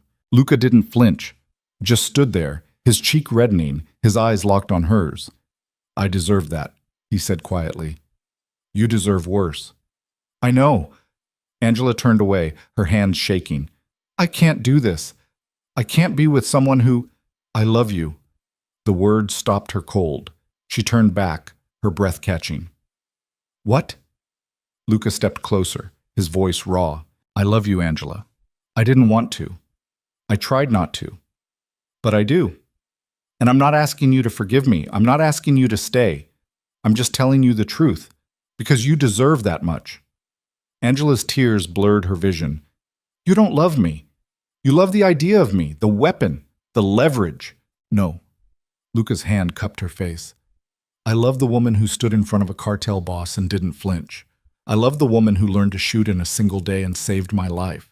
I love the woman who could have run a dozen times but chose to stay. That's who I love. Angela closed her eyes, her whole body shaking. I hate you. I know. I should leave. I know. But I can't. Luca's forehead rested against hers. I know. They stood there, wrapped in each other, the weight of everything between them crushing and inescapable. Finally, Angela pulled back. If I stay, if I do this, things change. No more lies. No more secrets. We're partners. Equals. Or I walk. Luca nodded. Partners. And the 2 million? Yours? I don't want it. Angela searched his face, looking for the lie. But there wasn't one. Just a man. Broken, dangerous, and utterly hers. Okay, she whispered. Luca's eyes blazed. Okay? Okay. He kissed her, hard, desperate, like she was the only thing keeping him alive. And maybe she was. 3 days later, they left the safe house. The world had moved on. The cartel was dismantled. Joshua was in prison. Angela's mother was safe. But Angela Varelli was gone. In her place was someone new, someone harder, someone who'd stared into the abyss and learned to stare back. They drove to the villa, Luca's hand on her knee, the sun setting over the Tuscan hills. What now? Angela asked. Luca glanced at her, a slow smile spreading across his face. Now? We build an empire. Angela smiled back. Together. Together. And as the villa came into view, Angela realized something that should have terrified her, but didn't. She'd crossed the point of no return, and she wasn't looking back. The empire didn't build itself. Angela learned that truth within the first week back at the villa. Luca's world wasn't just dangerous, it was relentless. Shipments needed routing, contacts needed managing, rivals needed handling, and every single day brought a new crisis that required split-second decisions with life or death consequences. She threw herself into it.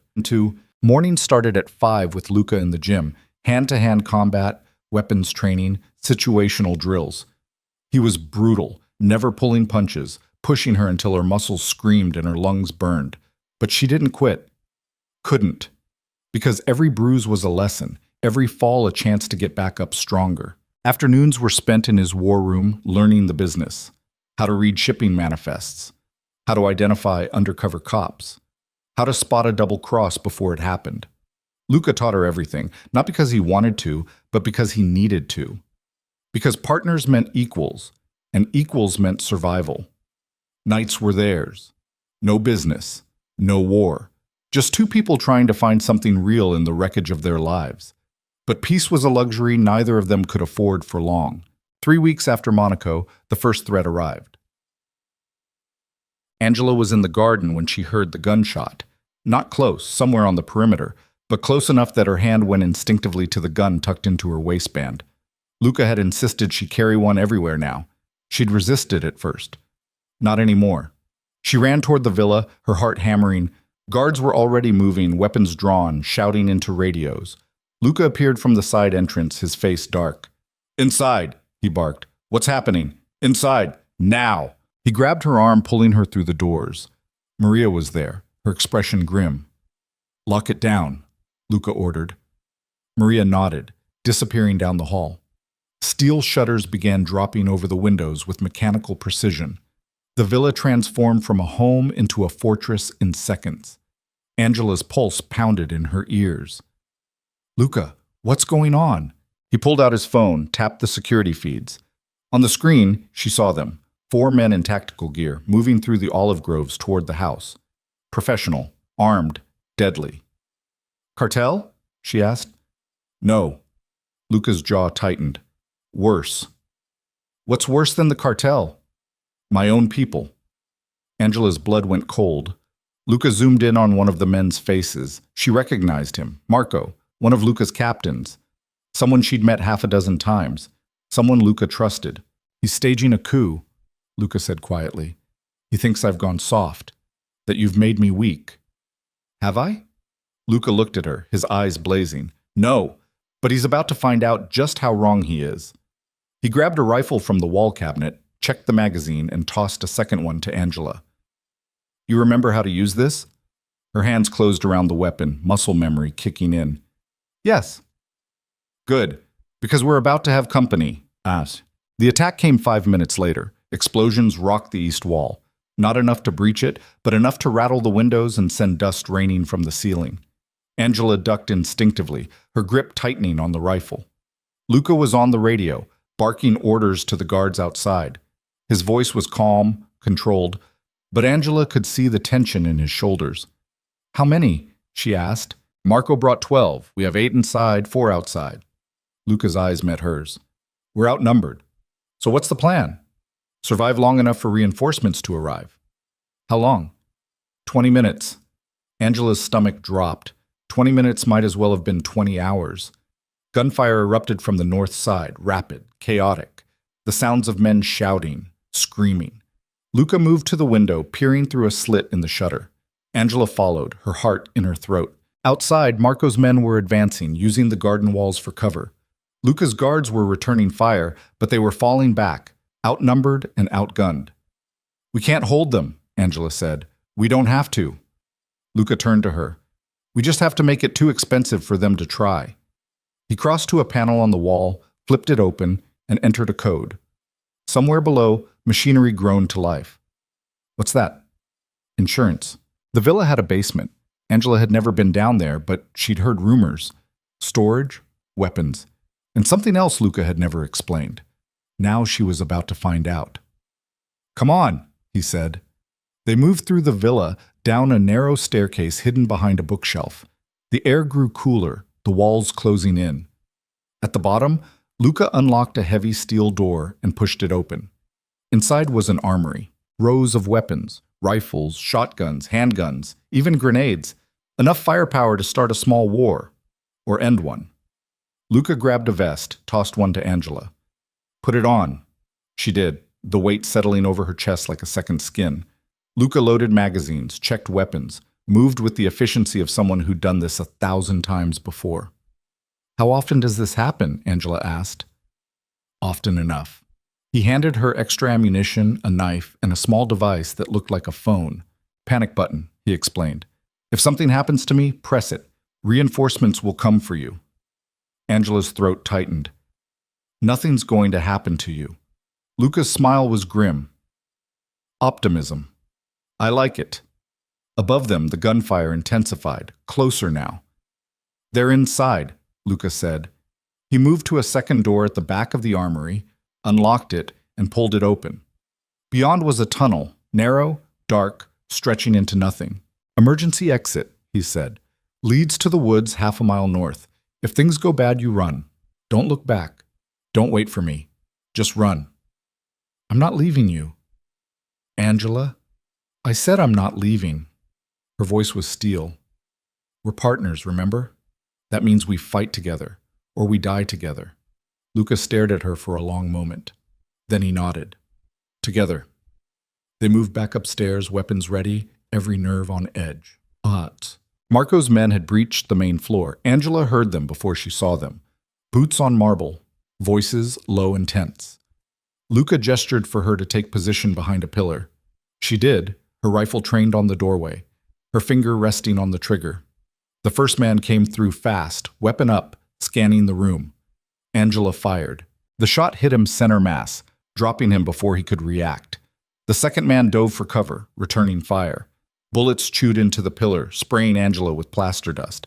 Luca moved from the opposite side, firing in controlled bursts. 2 more men went down, but there were more coming. Angela's heart hammered as she reloaded, her hands shaking but steady enough. She'd trained for this, drilled for this, but training was different from reality. Reality was louder, messier, more terrifying than anything she'd imagined. A man rounded the corner too fast. Angela fired on instinct, the shot going wide. He returned fire, and she felt the impact. A white-hot line across her shoulder. She gasped, stumbled, but didn't fall. Luca was there in an instant, putting 2 rounds in the man's chest. "You hit?" he demanded. "Just grazed." "Can you move?" "Yes." "Then move." They ran, cutting through the villa toward the west wing. Behind them, Marco's voice echoed, cold and furious. "Devereaux, there's nowhere to go. Give up now, and I'll make it quick." Luca didn't respond, just kept moving, Angela right behind him. They reached a study, small, defensible, with only one entrance. Luca slammed the door, locked it, and shoved a desk against it for good measure. Angela leaned against the wall, gasping for breath. Blood soaked her shoulder, warm and sticky. Luca crossed to her, ripped a strip from his shirt, and wrapped it around the wound. His hands were steady, but his eyes were wild. "You shouldn't be here," he said. "Where else would I be?" "Safe." Angela laughed, sharp, bitter. "Safe doesn't exist anymore. Not for me." Luca's jaw tightened. He opened his mouth to argue, but the sound of boots in the hallway stopped him. "Barricade won't hold long," he muttered. "How long until reinforcements?" Luca checked his watch. 10 minutes. "We just need to last 10 minutes. Against 8 men? In a room with 1 exit?" Angela met his gaze. "Then we'd better make every shot count, Tom." They lasted 7. The barricade held for the first 3 minutes, giving them time to fortify their position. But Marco's men weren't amateurs. They used a battering ram, something heavy, probably torn from the villa's own furniture, and the door splintered on the 4th hit. Luca fired through the gap, forcing them back. But they regrouped fast, tossing in a flashbang. The world turned white. Angela's ears rang, her vision swimming. She felt hands on her, rough, dragging her up. She lashed out blindly, her fists connecting with something solid. A grunt. The hands released. Her vision cleared just in time to see Luca locked in hand-to-hand combat with 2 men. He moved like a predator, brutal, efficient, ruthless. One man went down with a crushed windpipe. The other caught an elbow to the temple and dropped like a stone. But more were coming. Angela raised her rifle, fired, dropped one. Reloaded, fired again. Missed. The man closed the distance, knocking the rifle from her hands. She went for the knife at her belt, slashed upward, felt it bite into flesh. The man screamed, stumbled back. Angela didn't hesitate. She drove the knife into his chest, twisted, pulled it free. Blood sprayed hot across her face. She'd killed before. In Monaco. But this was different. This was close. Personal. The man's eyes went wide with shock, then empty. Angela stepped back, her hands shaking. No time to process. Another man was on her, fists flying. She blocked one punch, took another to the ribs. Pain exploded through her side. She gasped, dropped to one knee. Luca was there, pulling the man off, slamming him into the wall so hard the plaster cracked. "Angela, get up!" She did, ignoring the pain screaming through her body. The study was chaos. Bodies, blood, smoke from the flashbang. 4 men down, 4 still standing, including Marco. He stepped into the room slowly, a gun in each hand, his expression cold. "It's over, Luca." Luca raised his rifle. "Not yet." Marco smiled. "You really think you can win this? I've got men surrounding this villa. Even if you kill me, you're dead, both of you." "Maybe," Luca said. "But so are you." Marco's smile faded. "You always were too stubborn for your own good." "Funny. I was about to say the same thing." They stared at each other, the air crackling with tension. Then Angela heard it. Helicopters. Distant, but getting closer. Marco heard it too. His expression shifted, just for a second. Uncertainty. Luca's smile was savage. That's not my men, Marco. That's the authorities. I made a call before you breached the gate. Told them about the coup. About your little operation on the side, the one you thought I didn't know about. The human trafficking, the arms deals, all of it. Marco's face went white. You're lying. Am I? Luca tilted his head. Guess we'll find out. The helicopters were louder now. Searchlights cut through the windows. Marco's men shifted, nervous. Boss? One of them asked. Marco's jaw clenched. Then he raised his gun, aiming at Luca. If I'm going down, I'm taking you with me. He fired. Angela moved without thinking. She threw herself in front of Luca, her body colliding with his, knocking them both to the ground. The bullet that should have hit Luca's chest hit the wall instead. Luca rolled, came up firing. His shot hit Marco in the shoulder, spinning him around.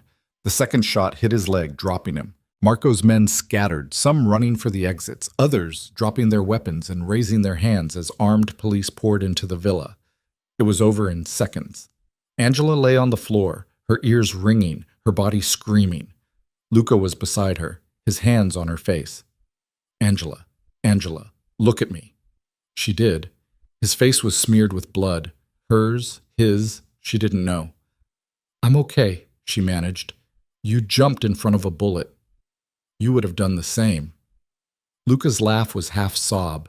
You're insane. I learned from the best. He pulled her into his arms, holding her so tight she could barely breathe. Around them, police were shouting, securing the scene, cuffing Marco and his men. But Angela didn't care about any of that. She was alive. They were alive. And that was all that mattered. What? The aftermath was a blur. Paramedics arrived, patching up wounds, loading bodies onto stretchers. Luca refused treatment until Angela was taken care of first. She had 3 cracked ribs, the graze on her shoulder, and more bruises than she could count. The lead investigator, a sharp-eyed woman named Captain Rossi, interviewed them both separately. Angela stuck to the story Luca had coached her on during the helicopter ride out. Marco had gone rogue, tried to take over the organization, attacked the villa. They defended themselves. It wasn't entirely a lie. Rossi didn't look convinced, but she didn't have enough evidence to hold them. Luca had made sure of that years ago. Layers of legal protection, politicians in his pocket, lawyers on retainer. He existed in a gray area where the law could see him but never quite touch him. By dawn, they were released. Luca's reinforcements, the real ones, had arrived during the raid. 20 men, heavily armed, loyal to the core. They secured the villa, swept it for explosives, and began the cleanup. Angela stood in the garden watching the sun rise over the hills. Her body ached, but her mind was clear. Luca found her there. You should be resting, he said. So should you. He stood beside her, close enough that their shoulders touched. Marco's talking, Luca said quietly. Trying to cut a deal. He's giving up names, routes, contacts. Will it work? For him, maybe. For the people he's giving up? Luca's smile was cold. No. Angela looked at him. What are you going to do? Clean house. Anyone who sided with Marco, anyone who even thought about it, they're gone. You mean dead? Luca didn't deny it. Angela should have been horrified. A month ago, she would have been. But now, standing in the ruins of a villa that had been attacked by men she'd trusted, men who'd tried to kill her, now she understood. What about us? She asked. Luca turned to her, his expression softening. What do you mean? This.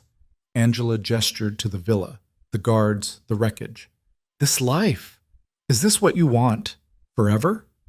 Luca was quiet for a long moment. I don't know what I want, he admitted. I've spent so long surviving, I forgot how to live. Then maybe it's time to learn.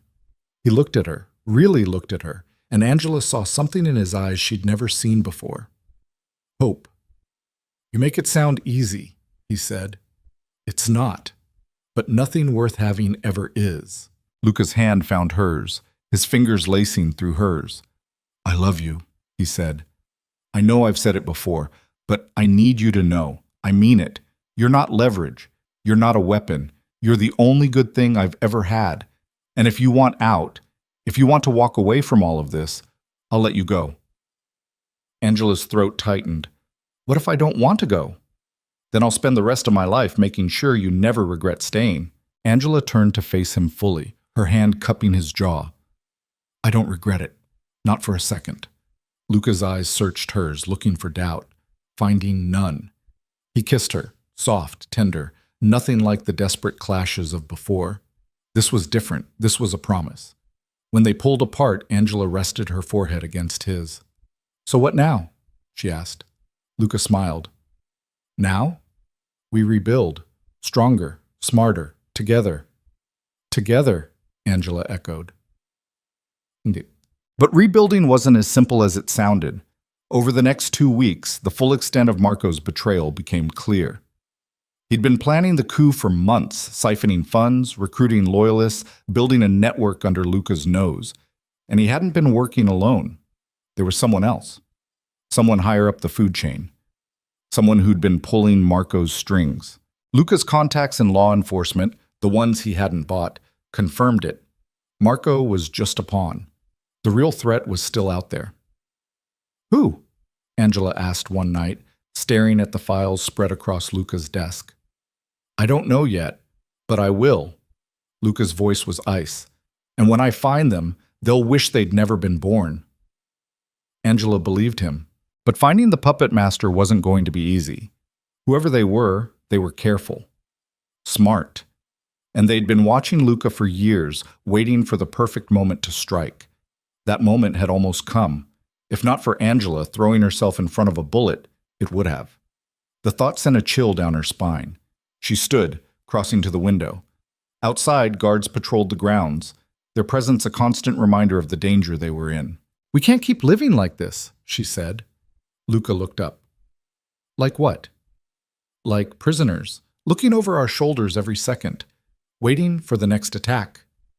This is the life, Angela. This is what I signed up for. But it's not what I signed up for. She turned to face him. I chose you. I chose this. But I didn't choose to spend the rest of my life waiting to die. Luca stood, crossing to her. What are you saying? I'm saying we end this. We find whoever's pulling the strings, and we cut them off, permanently. Luca's eyes gleamed. You want to go on offense. I want to survive, and the only way to do that is to eliminate the threat before it eliminates us. Luca studied her for a long moment. Then he nodded. All right. But if we're doing this, we do it my way. No half measures, no mercy. Angela's smile was sharp. I wouldn't have it any other way. The plan came together over the next 48 hours. Luca's intelligence network, vast, expensive, and terrifyingly effective, started pulling threads. Marco had made calls from prison, despite being in isolation. Someone on the outside was coordinating with him. Someone with access to encrypted phones and offshore accounts. The breakthrough came from an unexpected source, Joshua. He was still in federal custody in the States, awaiting trial. But when Luca's lawyers approached him with an offer, reduced sentence in exchange for information, he talked. Turned out Joshua knew more than anyone had realized. He'd been working with the cartel, yes, but he'd also been feeding information to someone else. Someone who'd promised him protection if things went south. A name. Viktor Kozlov. Angela's blood ran cold when she heard it. Who is he? She asked. Luca's expression was grim.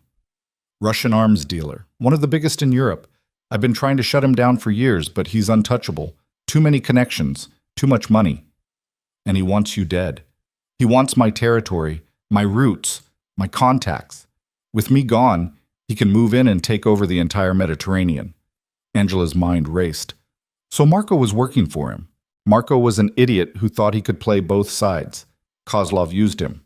And when Marco failed, Kozlov cut him loose. Which means Kozlov's going to try again.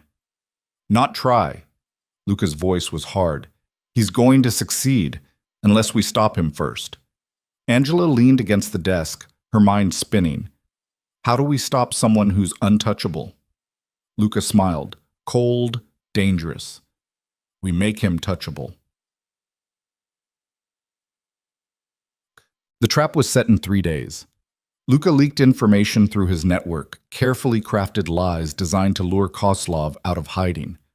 Word spread that Luca had been weakened by Marco's coup, that his organization was fractured, vulnerable, that now was the time to strike.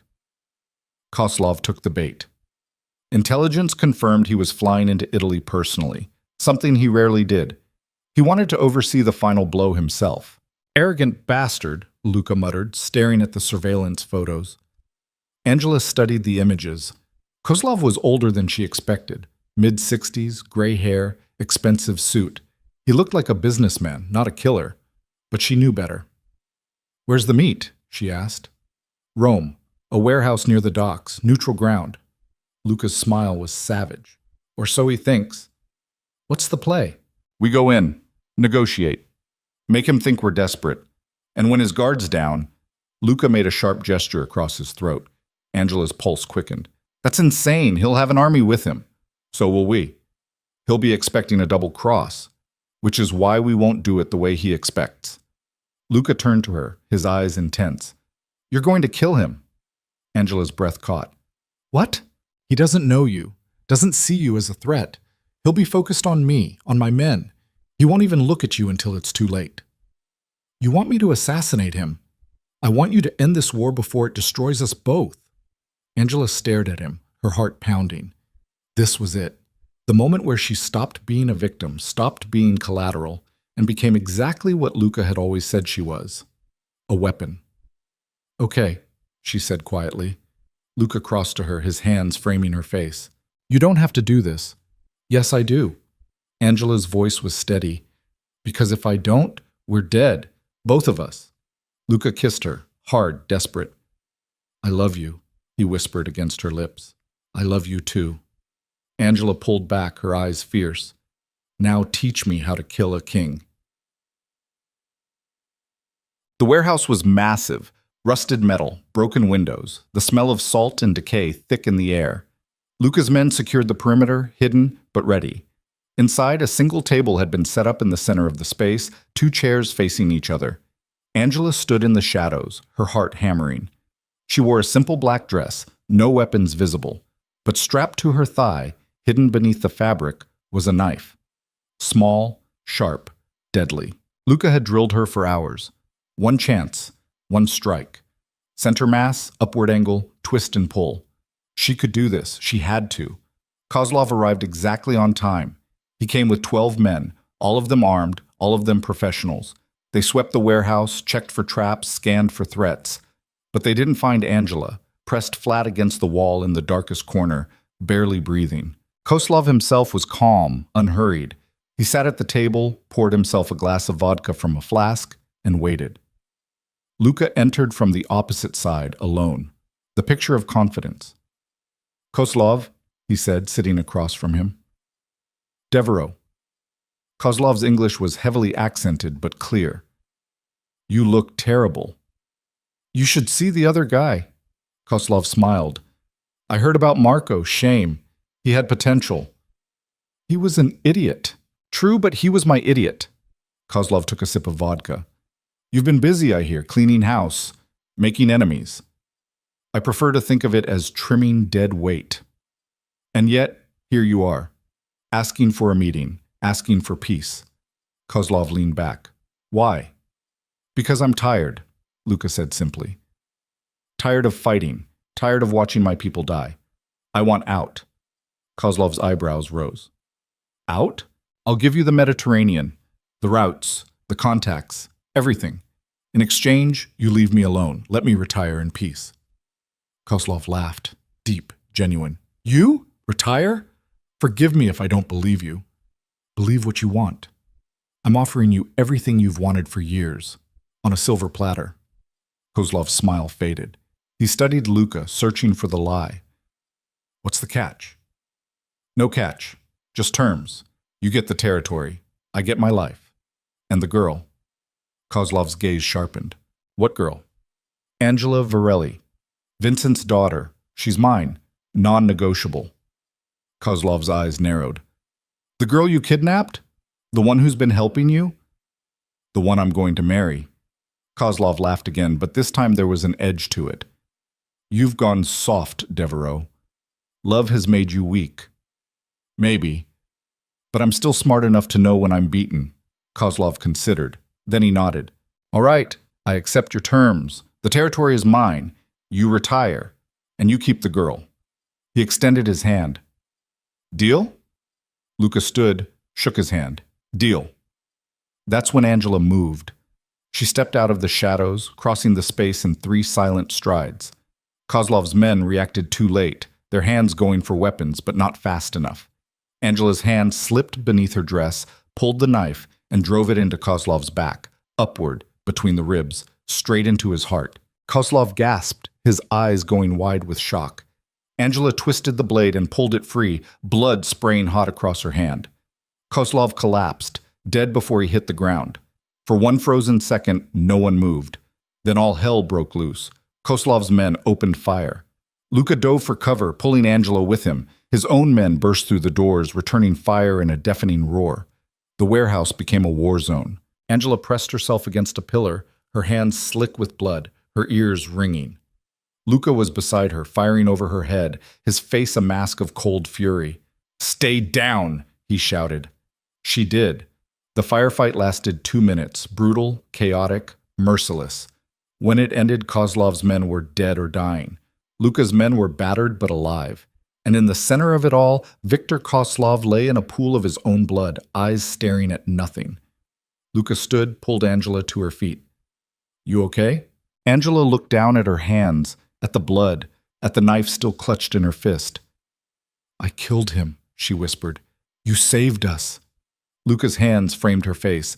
"You ended the war." Angela's legs gave out. Luca caught her, holding her as she shook, the adrenaline crashing out of her system all at once. "It's over," he murmured into her hair. "It's finally over." But even as he said it, Angela knew the truth. It would never be over. Not really, because this was their life now. Violence, blood, survival, and she'd just proven she could thrive in it. They left Rome that night. Luca's men cleaned up the warehouse, disposed of the bodies, erased every trace of what had happened. By morning, it would be as if Viktor Kozlov had simply vanished. The flight back to Tuscany was silent. Angela stared out the window, her mind numb. She'd killed a man. Not in self-defense, not in the heat of battle, but coldly, deliberately. And the worst part? She didn't regret it. Luca's hand found hers, his fingers lacing through hers. "Talk to me," he said quietly. "I don't know what to say." "Say what you're feeling." Angela looked at him, her eyes burning. "I feel like I'm becoming someone I don't recognize." "You're becoming who you need to be to survive." "Is that supposed to make me feel better?" "No." Luca's gaze was steady. "But it's the truth." Angela turned back to the window. "What happens now?" "Now?" Luca's voice was soft. "Now we live. On our own terms. No more running, no more hiding. We take what's ours, and we hold it. And if someone tries to take it from us?" Luca's smile was cold. "Then we show them what happens when they cross the Devereaux family." Angela's breath caught. "Family?" Luca pulled a small box from his pocket, opened it. Inside was a ring, simple, elegant, a single diamond set in platinum. "Marry me," he said. Angela stared at the ring, her heart pounding. "Luca, I know the timing's terrible. I know we're covered in blood and running from enemies and probably insane. But I don't care." His voice was raw. "I want you. Forever. As my partner. My equal. My wife." Angela's eyes filled with tears. "This is crazy." "I know. We're going to get killed. Probably. And you still want to marry me? More than I've ever wanted anything." Angela looked at him. This man who'd kidnapped her, terrorized her, and somehow become the only person she trusted in the entire world. And she smiled. "Yes." Luca's expression transformed. Relief, joy, love, all of it crashing over his face at once. He slid the ring onto her finger, then pulled her into a kiss that tasted like blood and hope and forever. When they pulled apart, Angela rested her forehead against his. "What did we just do?" she whispered. Luca laughed, soft, breathless. "We just declared war on the entire world." Good, Angela said. Let them come. And as the plane touched down in Tuscany, as the sun rose over the hills, Angela Varelli, soon to be Angela Devereaux, realized something that should have terrified her. She wasn't afraid anymore. She was ready. For anything. For everything. For the ring felt heavy on Angela's finger. She twisted it absently as she stood on the villa's terrace, watching the sun climb over the Tuscan hills. 3 days since Rome. 3 days since she'd driven a knife into Viktor Koslov's heart. 3 days since Luca had asked her to marry him, and she'd said yes. She should have felt different. Lighter, maybe. Or heavier, something. Instead, she just felt tired. Behind her, the villa buzzed with activity.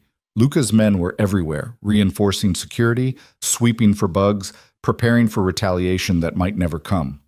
Koslov's organization had fractured the moment word of his death spread. Some factions surrendered. Others went to ground. A few tried to strike back, but Luca crushed them before they could gain traction. The war was over. They'd won. So why did it feel like they'd lost something along the way? "You're up early." Angela turned. Luca stood in the doorway, bare-chested, wearing only the pants he'd slept in. Dark circles shadowed his eyes. He hadn't been sleeping well either. "Couldn't sleep," she said. He crossed to her, wrapping his arms around her from behind. His chin rested on her shoulder, his breath warm against her neck. "Nightmares?" "No, just thoughts." "About?" Angela hesitated, then decided honesty was the only currency they had left. "About whether we're ever going to be okay." Luca was quiet for a moment. When he spoke, his voice was soft. "Define okay." "Normal. Safe. Not looking over our shoulders every second." "That's not this life, Angela. You know that." "I know." Angela turned in his arms, meeting his gaze. "But what if I want it anyway?" Luca's jaw tightened. She could see the conflict in his eyes, the part of him that wanted to give her everything warring with the part that knew some things were impossible. "If you want out." "I don't want out." Angela's hands pressed against his chest. "I want you. I want us. I just want it without the constant threat of death.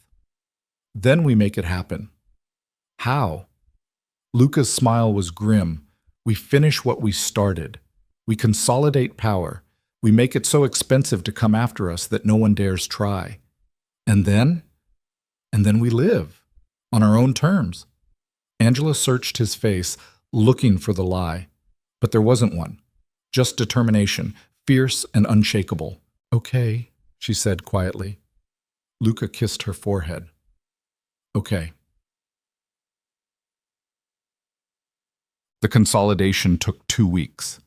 Luca moved methodically, absorbing Koslov's former territories, forging alliances with rivals who'd rather negotiate than fight, eliminating the few who wouldn't.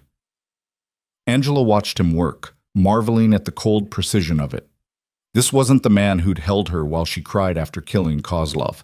This was the crime lord who'd built an empire from nothing.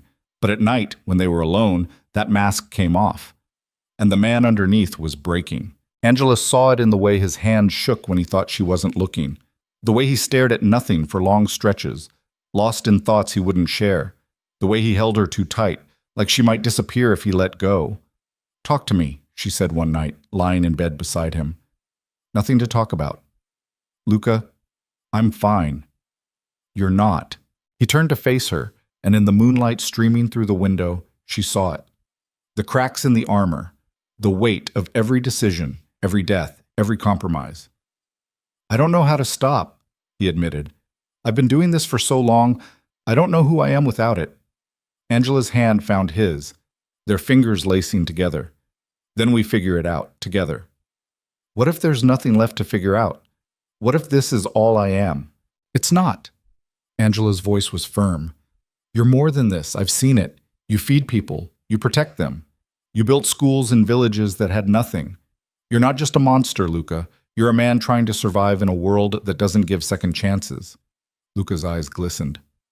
"You see me better than I see myself. Then trust me when I say you're worth saving."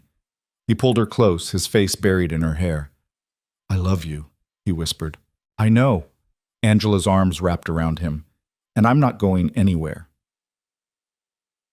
Bams. But the universe had other plans. The call came at 3 in the morning, 2 weeks after Rome. Angela was dragged from sleep by the sound of Luca's phone buzzing. He answered it immediately, his voice sharp. "What?" Angela sat up, watching his expression shift from alert to dark to something she couldn't name. "When?" A pause. "How many?" Another pause. "Lock it down. I'm on my way." He hung up, already moving, pulling on clothes with military efficiency. "What's wrong?" Angela asked. "Your mother." Angela's blood went cold. "What about her?" "She's in the hospital, critical condition. Someone attacked her in Charleston." The world tilted. "Who?" "I don't know yet, but we're going to find out." Luca tossed her a shirt. "Get dressed. We leave in 10 minutes. 1. The flight to Charleston was the longest of Angela's life. Luca spent most of it on the phone, barking orders, coordinating with contacts in the States. Angela sat frozen, her mind a storm of panic and rage. Her mother. Sweet, gentle, oblivious to the world Angela had fallen into. Someone had hurt her, and Angela was going to make them pay. They landed just after dawn. A car was waiting. Luca drove, pushing the speed limit, his jaw set. At the hospital, they were met by a detective, a woman in her 40s with tired eyes and a no-nonsense demeanor. "Miss Varelli?" "Yes." "Where's my mother?" "ICU, 4th floor, but I need to ask you some questions first." "Later." Angela pushed past her. The detective didn't stop her. Angela found her mother's room, her heart in her throat. Inside, machines beeped steadily. Her mother lay unconscious, her face bruised and swollen, tubes running from her arms. Angela's knees buckled. Luca caught her, holding her upright. "She's stable," a nurse said quietly. "But she's not out of the woods yet." Angela crossed to the bed, her hand finding her mother's. It was cold. "Who did this?" she whispered.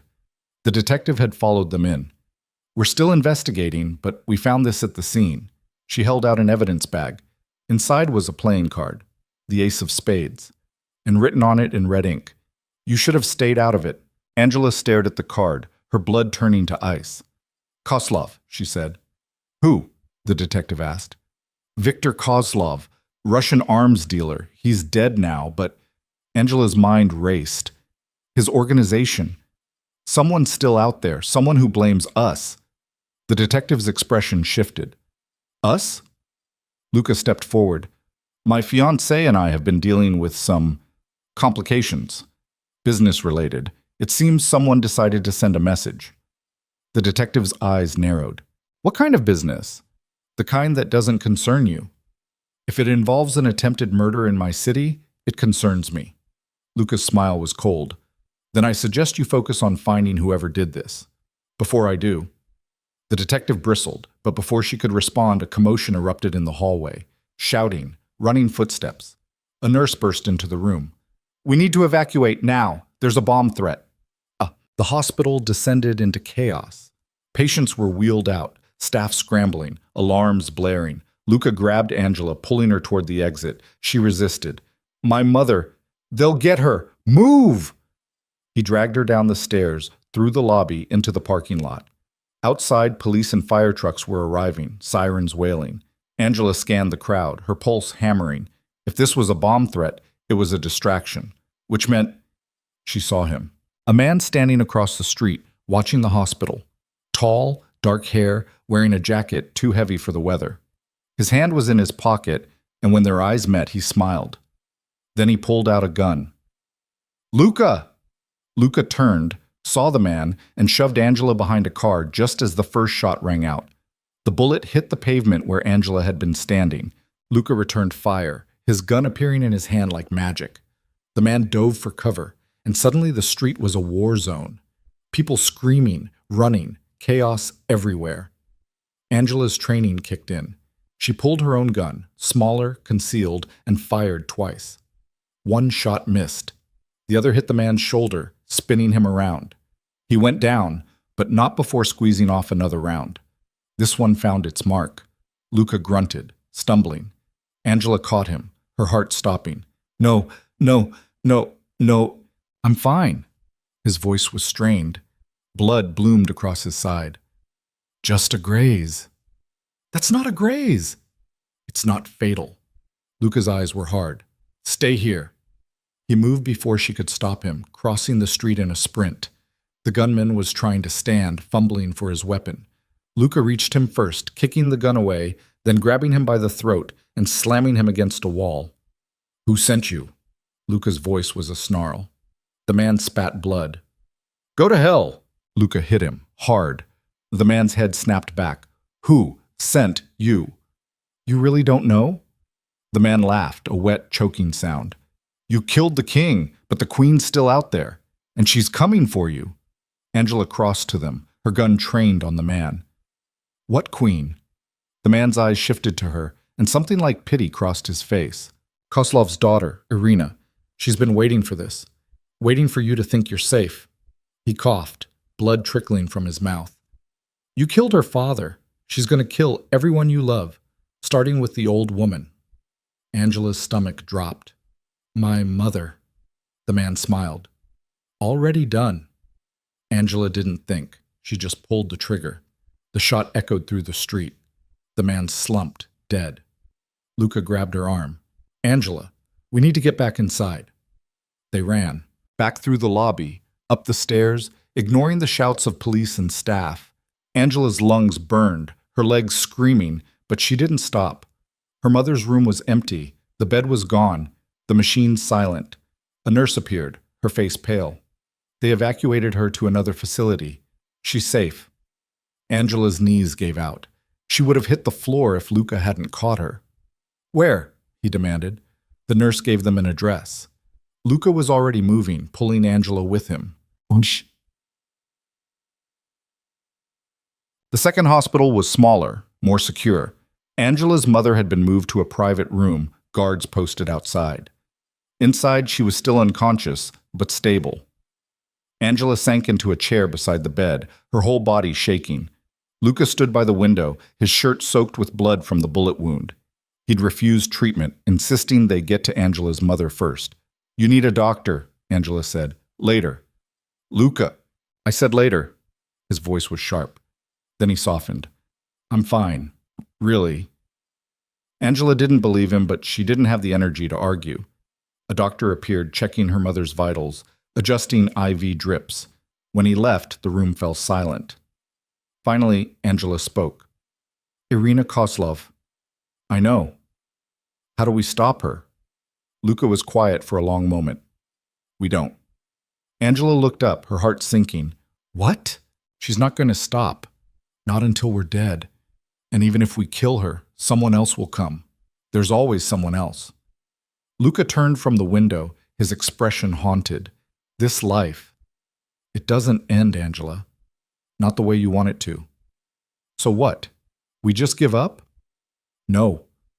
Luca crossed to her, knelt in front of her chair. We make a choice. We can keep fighting, keep surviving, keep watching everyone we love get hurt, or what? Luca pulled an envelope from his jacket, handed it to her. Or we disappear. Angela opened it. Inside were documents, new identities, bank accounts, plane tickets to New Zealand. I had these made weeks ago, Luca said quietly, after Rome. I started thinking, what if we could just walk away? Leave this life behind. Start over somewhere no one knows us. Angela stared at the documents, her mind reeling. You want to run. I want to live. With you. Without looking over our shoulder every second. Luca's hand found hers. I know it means giving up everything. The empire, the power, all of it. But Angela, I'm tired. I'm so tired of fighting. Angela's eyes burned with tears. What about your people? Your organization? I'll hand it over to someone I trust. Someone who can hold it together without me. Luca's voice was steady. But I won't sacrifice you, not for this, not for anything. Angela looked at her mother, lying helpless in the hospital bed. Looked at the ring on her finger. Looked at the man kneeling in front of her, bleeding and broken and still trying to save her. And she made her choice. Okay? Luca's eyes widened. Okay? Let's disappear. Angela's voice was firm. Let's walk away, together. Luca pulled her into his arms, holding her so tight she could barely breathe. You're sure? I've never been more sure of anything. They had 48 hours. Luca spent them tying up loose ends, transferring control of his organization to a lieutenant he trusted, liquidating assets, erasing digital footprints. Angela stayed with her mother, waiting for her to wake up. She did, finally, on the second day. Her eyes fluttered open, confused and frightened. When she saw Angela, relief flooded her face. "Angela?" "I'm here, Mom." Angela gripped her hand. "I'm right here." "What happened?" "Someone attacked you, but you're safe now, I promise." Her mother's eyes filled with tears. "I was so scared." "I know, but it's over now." Her mother's gaze shifted to the ring on Angela's finger. Her expression softened. "You're engaged." Angela nodded, her throat tight. "To Luca, the man I told you about. The one your father worked for." "Yes." Her mother was quiet for a moment. Then she squeezed Angela's hand. "Are you happy?" Angela thought about it, about everything she'd been through, the fear, the pain, the violence, but also the love, the partnership, the choice she'd made to stay. "Yes," she said honestly. "I am." Her mother smiled. "Then I'm happy for you." Angela's tears spilled over. "I have to go away for a while, Mom. Somewhere safe. Somewhere they can't find us." "How long?" "I don't know. Maybe forever." Her mother's smile faltered, but she didn't let go of Angela's hand. "Then you take care of yourself. And you take care of him. And you be happy." "I will." They sat together in silence, holding hands, saying goodbye without saying the words. When Angela finally left, she didn't look back. The plane left at midnight. Angela and Luca boarded under their new names, Michael and Sarah Brooks, a married couple relocating for work. No one looked twice at them. As the plane lifted off, Angela watched Charleston disappear below, the city lights fading into darkness. Luca's hand found hers. Any regrets? Angela thought about it. About the woman she'd been 6 months ago, naive, sheltered, about to marry a man who'd never loved her. About the woman she was now, scarred, dangerous, capable of terrible things. "No," she said finally. "No regrets." Luca smiled. "Good." The flight was long, 17 hours with layovers. They slept in shifts, ate bland airline food, watched the miles pile up between them and the life they were leaving behind. When they landed in Auckland, the sun was rising. A car was waiting, arranged by one of Luca's few remaining contacts. It took them north through winding roads and green hills to a house overlooking the ocean. Small, remote, perfect. Angela stepped out of the car, breathing in salt air and freedom. Luca came up behind her, wrapping his arms around her waist. "What do you think?" "I think it's home." They spent the next few days settling in, unpacking, learning the rhythm of a life without constant threat. It was strange at first, the silence, the stillness, but slowly, Angela began to relax. One morning, she woke to find Luca already up, sitting on the porch with coffee, watching the waves. She joined him, curling into his side. "What are you thinking about?" she asked. "The future." "What about it?" "Whether we deserve it." Angela pulled back, looking at him. "What do you mean?" Luca's expression was troubled. "I've done terrible things, Angela. Hurt people, killed people. I'm not sure I get to just walk away and be happy." "Neither am I." Angela's voice was soft. "I killed people too. I made choices I can't take back. But we're here now, and we're alive. And we get to decide what happens next." "And what do you want to happen?" Angela thought about it, really thought about it. "I want to wake up every morning without being afraid. I want to build something good. Maybe not erase what we've done, but balance it out somehow." "How?" "I don't know yet, but we'll figure it out." Luca's smile was small, but genuine. "Together." Together. Jack. Weeks turned into months. They found a routine. Angela got a job at a local library, something quiet and normal. Luca started a consulting business, legitimate, surprisingly profitable. They made friends, tentatively, went to dinner parties, pretended to be ordinary, and slowly, impossibly, they started to believe it. One night, 6 months after arriving, they were lying in bed when Angela felt Luca's hand rest on her stomach. "What are you doing?" she asked. "Thinking." "About?" "About what comes next." Angela turned to face him. "What do you mean?" "I mean, what if we had a family?" Angela's breath caught. "A family?" "Kids. A normal life, or as normal as we can manage." Angela stared at him, her heart pounding. "You want kids?"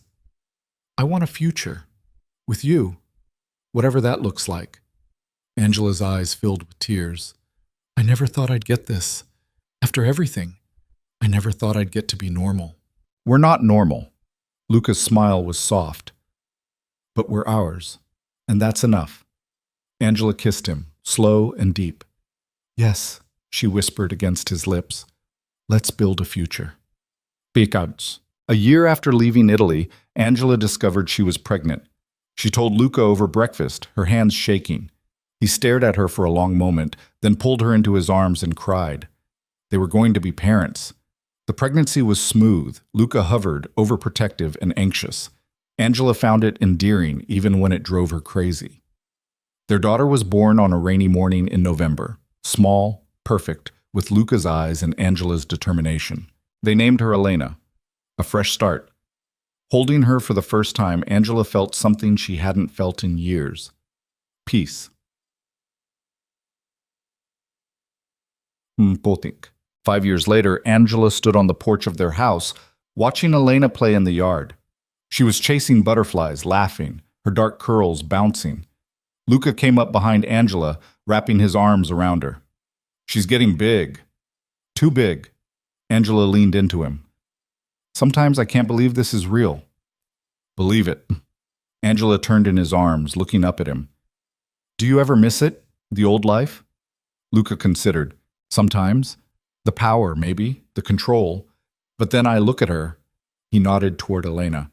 "And I realize I have more now than I ever did then." Angela smiled. "Me too." They stood in comfortable silence, watching their daughter play. Then Elena looked up, waved. "Mama! Papa! Watch this!" She did a clumsy cartwheel, laughing when she landed in the grass. Luca and Angela applauded. "Beautiful, Piccola!" Luca called. Elena beamed. Angela's chest tightened with a happiness so fierce it hurt. This was what they'd fought for, bled for, killed for. A chance at something real. And they'd won. Not with violence or power or vengeance, but with choice. The choice to walk away, to start over, to build something better from the ashes of who they'd been. Angela looked at the ring on her finger, still there after all these years. A reminder of everything they'd survived, and she made herself a promise. She would never forget where they came from, the blood they'd shed, the people they'd lost. But she wouldn't let it define them. They were more than their past. They were a family, and that was enough. That night, after Elena was asleep, Angela and Luca sat on the porch, watching the stars. "Do you think they'll ever find us?" Angela asked quietly. "Maybe." Luca's hand found hers. "But if they do, we'll deal with it. Together. Always together. Always." Angela rested her head on his shoulder, breathing in the salt air and the sound of waves and the feeling of safety she'd fought so hard to find. Somewhere out there, the world kept turning. Empires rose and fell, wars were fought and won and lost. But here, in this small corner of the world, Angela Devereaux was finally free. Not from her past. That would always be part of her, but free to choose her future. And she chose this: love, family, peace. It wasn't perfect, but it was theirs, and that made it everything. The end, Angela's story didn't end with a dramatic final battle or a last-minute twist. It ended the way most real stories do, quietly, with the understanding that survival isn't about winning. It's about choosing to keep going, even when the cost is high and the path is unclear. She'd started as a bride in a white dress, terrified and powerless. She'd become a weapon, dangerous and capable. And finally, she'd become herself, flawed, scarred, but free. Luca had started as a monster in a man's skin, cold and calculating. He'd become a partner, learning to trust and love. And finally, he'd become a father, still dangerous, still scarred, but choosing gentleness over violence whenever he could. Together, they'd built something impossible, a life worth living. And in the end, that was the greatest victory of all. Not power, not revenge, just the simple, quiet choice to be happy, even if the world said they didn't deserve it. They chose it anyway, and they won.